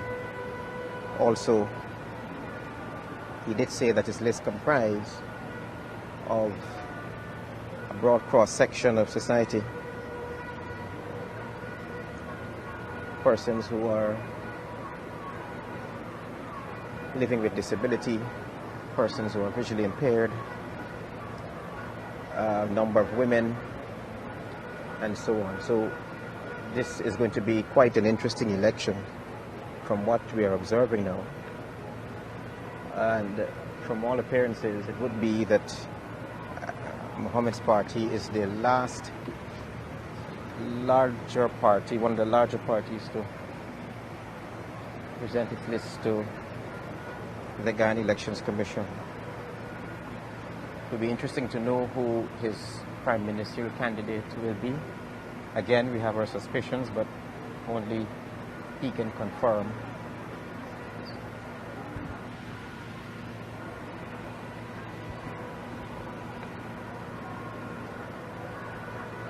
Couple thousands of supporters outside already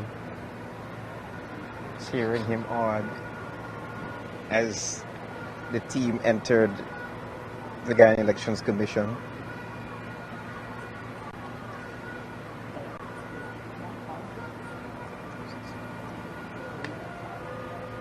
We're waiting to hear a little bit more.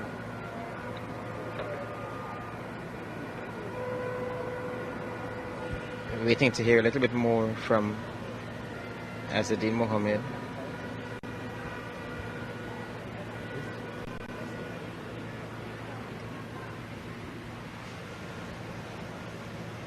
in blue. As you would have seen throughout the day, various party supporters and members came in the color of their party. So we had green for APNU, red for the PPP, yellow for AFC, purple for the Forward Guyana movement, a darker shade of blue for the ALP, and now we have those clad in blue here supporting the WIN party. So we see members, representatives of WIN engaging representatives of the Guyana Elections Commission, and in the room beyond the persons you're looking at right now, there are other crucial stakeholders. You have various observers, you have members of GCOM, commissioners of GCOM, and that would be the 3 from the government and the 3 from the APNU opposition. You also have the chairwoman of GCOM, retired Justice Claudette Singh. She is sitting just behind the representatives of the political party, overlooking what's happening. So that's Justice Claudette Singh sitting right behind them, overlooking what is unfolding here. And you have the 7 representatives of WIN engaging representatives of the Guyana Elections Commission, presenting their lists of candidates. Shortly, you will hear from those representatives as they leave this building. We will get confirmation on whether they are contesting in all 10 administrative regions and that they're contesting the general elections. And we perhaps will be able to hear more about the party's plans and who are some of their candidates as they engage members of the media. Of course, what's unfolding here is the nomination day activity, a crucial step ahead of the general and regional elections slated for September 1, 2025. This activity today, this event, this process is incredibly important, as this is where the citizens of this country, the citizens, will be able to find out who the persons seeking their vote are, who those candidates are, and who are the persons backing them, who are the nominators behind those candidates. Each list submitted details the candidates and the nominators.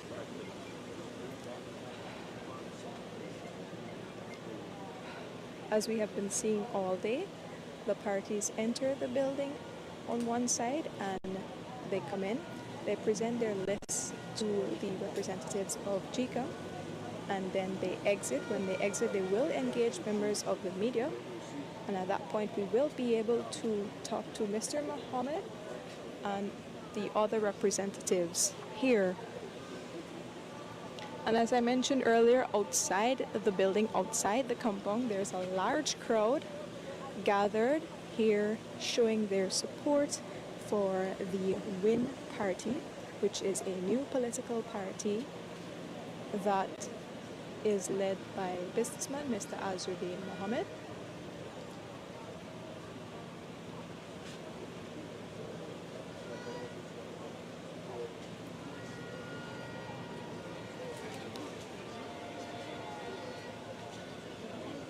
We see Mr. Mohammed sitting there with his arms folded, overlooking what's happening, overlooking the engagement with GCOM.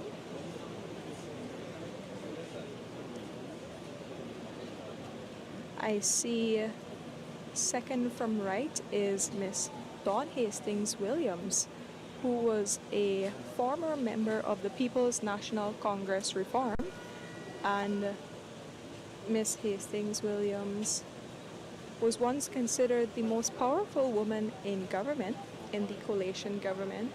She was the Minister of State.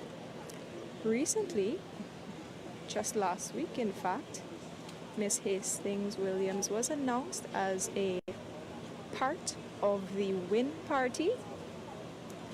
Her position in the party is not yet clear. However, we were able to confirm that she has joined the party because the party issued a statement on its Facebook page. In that statement, she mentioned her intention to support the young businessman, Mr. Azruddin Mohammed. Also at the table, we have Dr. Mark DeFrance from ANOG. Dr. DeFrance and ANOG have joined forces with Mr. Azruddin and the WIN party. This collaboration was announced just a few weeks ago, and the parties have signaled an intention to collaborate and work together for the 2025 elections. I don't yet know who are some of the other members at this head table, but we will bring you those details shortly when the representatives head outside to engage members of the media.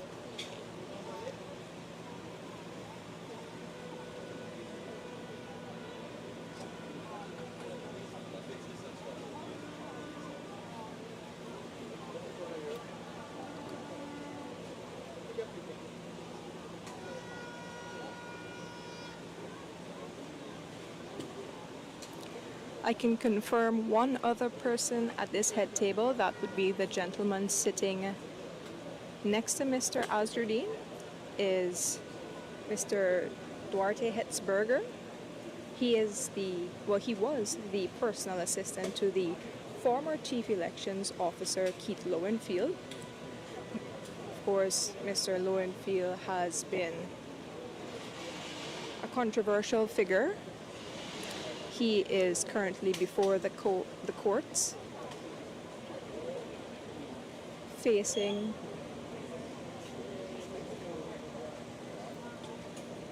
Mr. Lowenfield is before the courts in the case of the attempts to derail the 2020 elections. And we see Mr. Hetzberger here with Mr. Mohammed presenting the party's list of candidates. In fact, he seems to be the person that is doing a lot of the work. Mr. Hetzberger worked at GCOM previously. Again, to remind you, he was the personal assistant to Mr. Keith Lowenfield, and Mr. Keith Lowenfield is part of the group of persons before the courts for the attempts to derail the 2020 general and regional elections. So once again, I'll tell you all of the persons at this head table who I can readily identify. You have Mr. Azruddin Mohammed, who leads the WIN party. You have Mr. Hetzberger, who was the personal assistant to former Chief Elections Officer Keith Lowenfield. You have Odessa Primus. You have Dr. Mark DeFrance of ANOG. And you have Ms. Dawn Hastings Williams, formerly of the PNC, and a former Minister of State and actually a former General Secretary of the PNC.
cars are back here still doing like because Wednesday.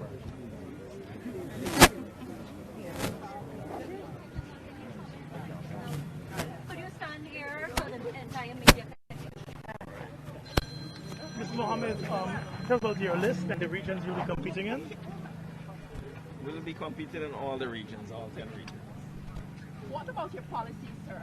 Tell us a bit about some of the policies with OK Women should you take office. Well, as you know, I traveled the length and breadth of this country, and I listened to concerns from tens of thousands of my fellow Guyanese brothers and sisters. So based on that, that is how we'll put the policies out there very shortly, in a timely manner. Just be patient. We want to get over with this first. Yeah, how diverse is what are your priority areas, if you can? Yeah. We will invest in the people. 59 years, no electricity, no water, housing. Persons can't even get access to their house lots. They claim 50,000 house lots, yet thousands of persons can't even locate, can't even go to their house lots. Prime Ministerial candidate, who is that? Very shortly. We see Tabitha Sarabu came out here today. Is she a consideration? Maybe. Mr. Mohammed, why should Guyanese vote for someone like yourself who has been sanctioned by the United States? And we heard about a lot of the implications for the financial sector of the country and its integration in the wider world. Why should Guyanese vote for you? Well, remember, at the end of the day, I'm the only one looking out for the Guyanese. I'm the only one representing. So that is why the Guyanese, they believe in me and they trust me to be the leader for them. But you're facing serious accusations by the U.S. government, which led to those sanctions. What can you say to people to convince them that they should still give you their vote? Well, at the end of the day, most likely everything will be approved here. It's a sovereign. So do you think those sanctions matter? The sanctions matter when it comes to my businesses, Mohammed's Enterprise and Hattie's World Incorporated. Do you think you're putting Guyana at risk? No, sir. Why not? What's that? Why you think the government is putting Guyana at risk? What does that mean? A Maduro puppet. What kind of hit do you think that has taken for your campaign? Well, you know where that came from. You know where that came from. We all know they spent close to $70 million Guyana dollars with taxpayers' money, with your money, with our money. And they sent up the messages to spread two lies. Simple. That's it.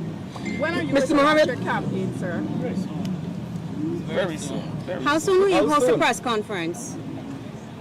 Very soon. Mr. Mohammed, is the sanctions affecting your ability to fund your party? No, sir. How are you funding the party? I still have some of my savings that I'm using to assist my fellow brothers and sisters and for me to survive on. Although the government shut down all my local businesses. But you're a billionaire, you're not a regular man, so you're allowed to survive on. Right. Exactly. But tell me, sir, in terms of these sanctions and even the charge you're currently facing locally, don't you think that could affect you? No, and sir. Why not? That cannot affect me. Why? So are you concerned about Guyana is like a sovereign state. It's a sovereign state. Oh, so you still believe in the sovereignty of Guyana? With my businesses. With my business. Mr. Mohammed, there's a report that you might be arrested before the elections. Are you prepared for that? God is in charge. I don't know of that. I don't know of that. Mr. Mohammed, you seem short on policy, and these elections, people want to know what's in it for them. Think so? But tell us the policies. Are you bluffing your way to the presidency? Why would I do that? You tell me. I want to know what are your policies. I mean, that's important. What I know, my policies will better anything that the government will do. Are you going to be having a manifesto release soon? Very shortly. Very shortly. And the people would really appreciate at it. least one of the policies sir. now. The people are concerned. Based on policy. So why should someone vote for you? A policy, program, initiative, anything. So good afternoon, everyone. Let me just step in here. Team Win is much more than one person. Team Win is a team. And we're coming with a people-centered policy that will look at the people. Our interactions with the people have given us all of the issues that the people are facing, and we will look at best how to address these issues that the people are facing. We have a power pack manifesto that will be coming very, very soon. You will have a summarized version maybe within the next week or two, and of course at the launch of the campaign, you will have the full manifesto. But you must give us top three top things from that manifesto. Yes, what are the top three areas you're going to look at? Mr. Mohammed, in terms of Guyana's energy sector, oil and gas, what are your ideas or plans for integration in the wider Caribbean and Latin America in terms of energy security and the growth of the sector? Sir, very shortly, we will be addressing all these matters. We just got to cross all these hurdles. You know the kind of victimization I'm getting. Just now, 1,000 of my supporters were left behind on the East Bank. Why? What happened? Why? 1,000 of them, over 80 bus load, maybe 100 bus load from Linden coming here to support. What role do you see Guyana playing in CARICOM, for instance, given its oil wealth? I'll take it. Guyana is... I would like to hear from the presidential candidate. Yes, it's a team. We're not one person here, we're a team. Right. Guyana is one of the leading nations in CARICOM. We have seen great importance in the role of Guyana with regard to CARICOM, and we will continue to play that role. We are going to work to be the breadbasket of the Caribbean. We are going to be one of the major energy producers for the Caribbean, and not only for Guyana, but we want to ensure that the Guyanese people benefit first and foremost from our policies, and that is why we're telling you, when you see our manifesto... That? In what ways? Because we will be investing in the people. Most of the resources and the funds that we get from our oil resources and other resources, because we plan on diversifying the economy as much as possible, that will be given to the people. But the economy is already diversified. To what extent will you take it beyond the current benchmarks? I would ask that question. Do you think our economy is diversified? Yes, there is. There is what? There's the agricultural sector. There's no need to be rude to me. No, most certainly it's not. The agricultural sector is a strong contributor to the non-oil economy. It's in the budget. Yes, and I'm telling so you I'm that asking the you, budget beyond the of current 2025, benchmarks of diversification, what are WIN's plans?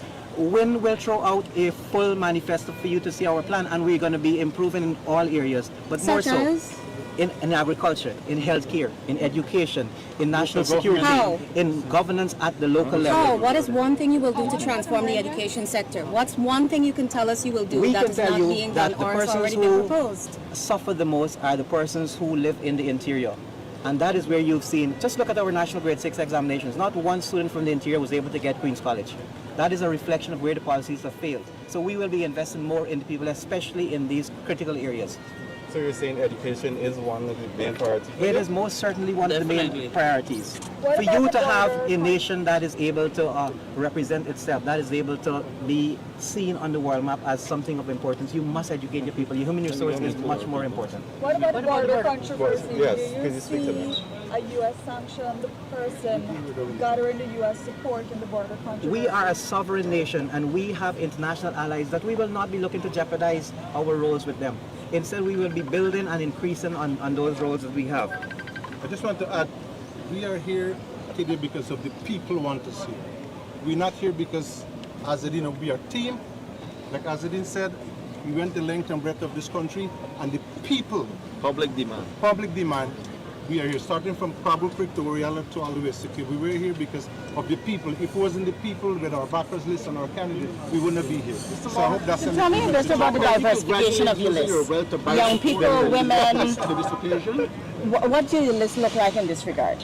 Do you have an adequate number of young people, an adequate number of women on your list? Our list is a representation of the entire Guyana. We are taking part in every single region, in every single polling unit, in every single area. The police is saying that our time is up. Mr. Francis, last question. How can WIN be expected to manage the election given the when the presidential candidate has been accused of smuggling goods? Because WIN is a team and not just one person. We have the presidential candidate there for WIN.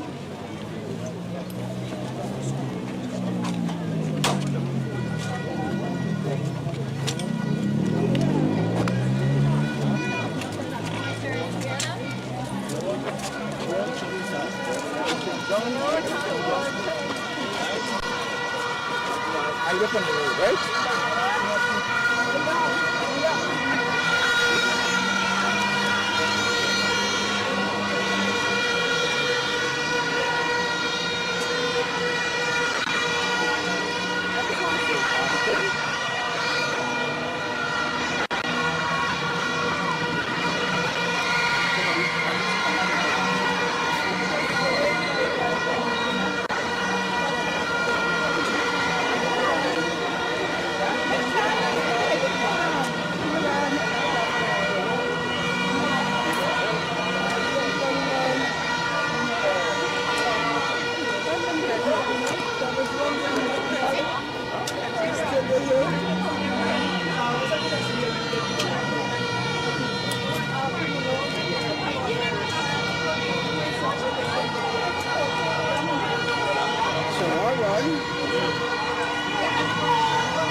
this man is come alone, he's get one vote.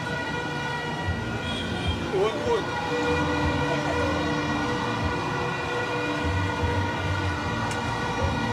Don't worry, I didn't want to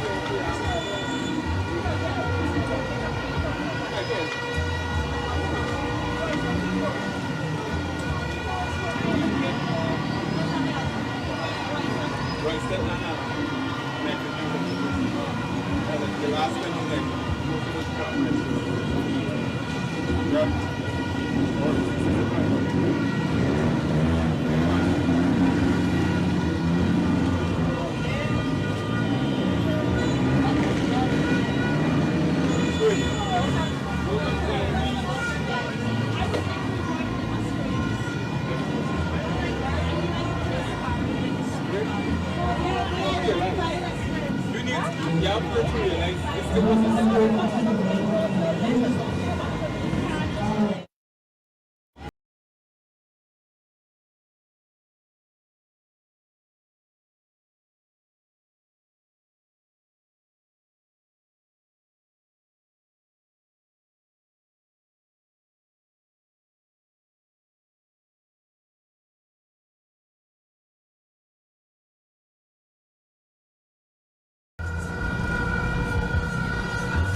nomination. This is more innovation. We are low comment. I showed like $2 million. No, right?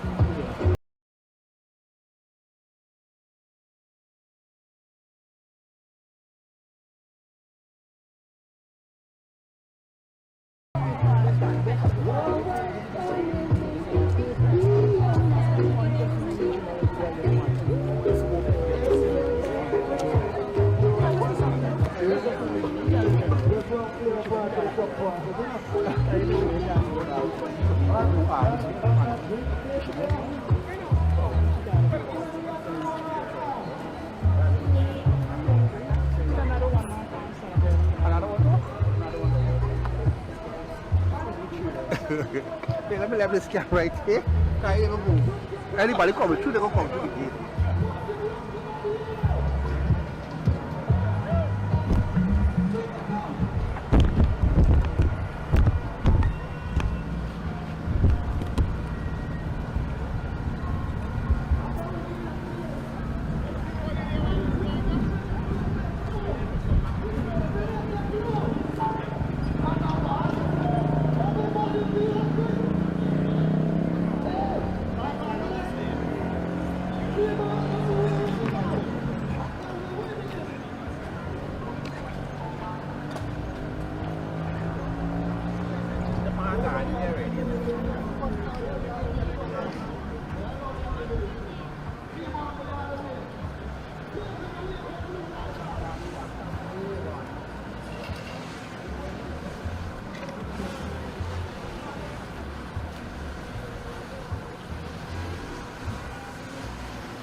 This light? No.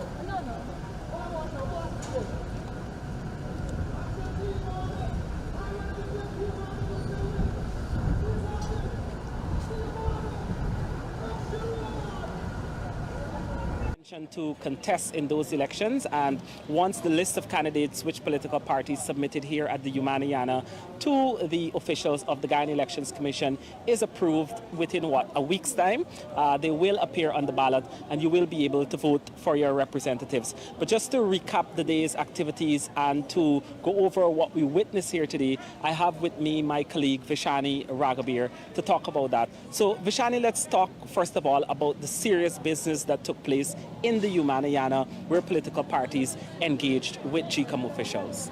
Thank you, Kurt. So I'd like to say that inside the Humaniana, it was a very organized process unfolding. You had representatives of political parties coming in through the entrance. They came in, they sat down across the table from representatives of the Guyana Elections Commission, and they presented their various lists of candidates to those representatives of the Guyana Elections Commission. But it wasn't only an engagement between representatives of political parties and the Guyana Elections Commission. Behind them, you had several other crucial stakeholders, including other members of the Commission and observers who are here to ensure that the process unfolding today was one that was transparent. And they're here to take stock of everything that's happening because that's their role as observers here in the elections. So what happened?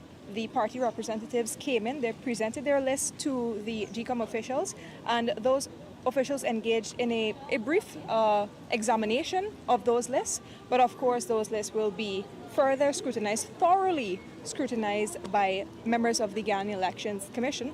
And then the processes after the submission of the list will unfold, including looking for defects, and if there are any defects, engaging the political parties to have those defects corrected before the lists are either approved or disapproved. Amazing. Vishani, if you were to say one thing that was the highlight of all that you witnessed today inside of the Humaniana, what would that one thing be? Sure. So what happened inside the Humaniana, I think what stood out to me was just how organized it was, how everything unfolded in such an organized way. And I'd like to contrast that with what happened outside. I'm not saying outside was disorganized in any way, but outside there was a lot more action. Fanfare, excitement. Fanfare, excitement, I should say. Right. Each of the political parties, but particularly the popular ones, the ones that you know about and you hear about, they came here with large crowds. We saw a large crowd coming with APNU. That crowd, they assembled first in front of the Ministry of Finance on Main Street, and together they all walked to the Humaniana, and then their leaders came in to present their list. Then when they left, you had representatives of the People's Progressive Party, a large group of supporters, of members of that party coming from all the way at Freedom House and Robb Street, walking down here to the Humaniana, and then their leaders came in.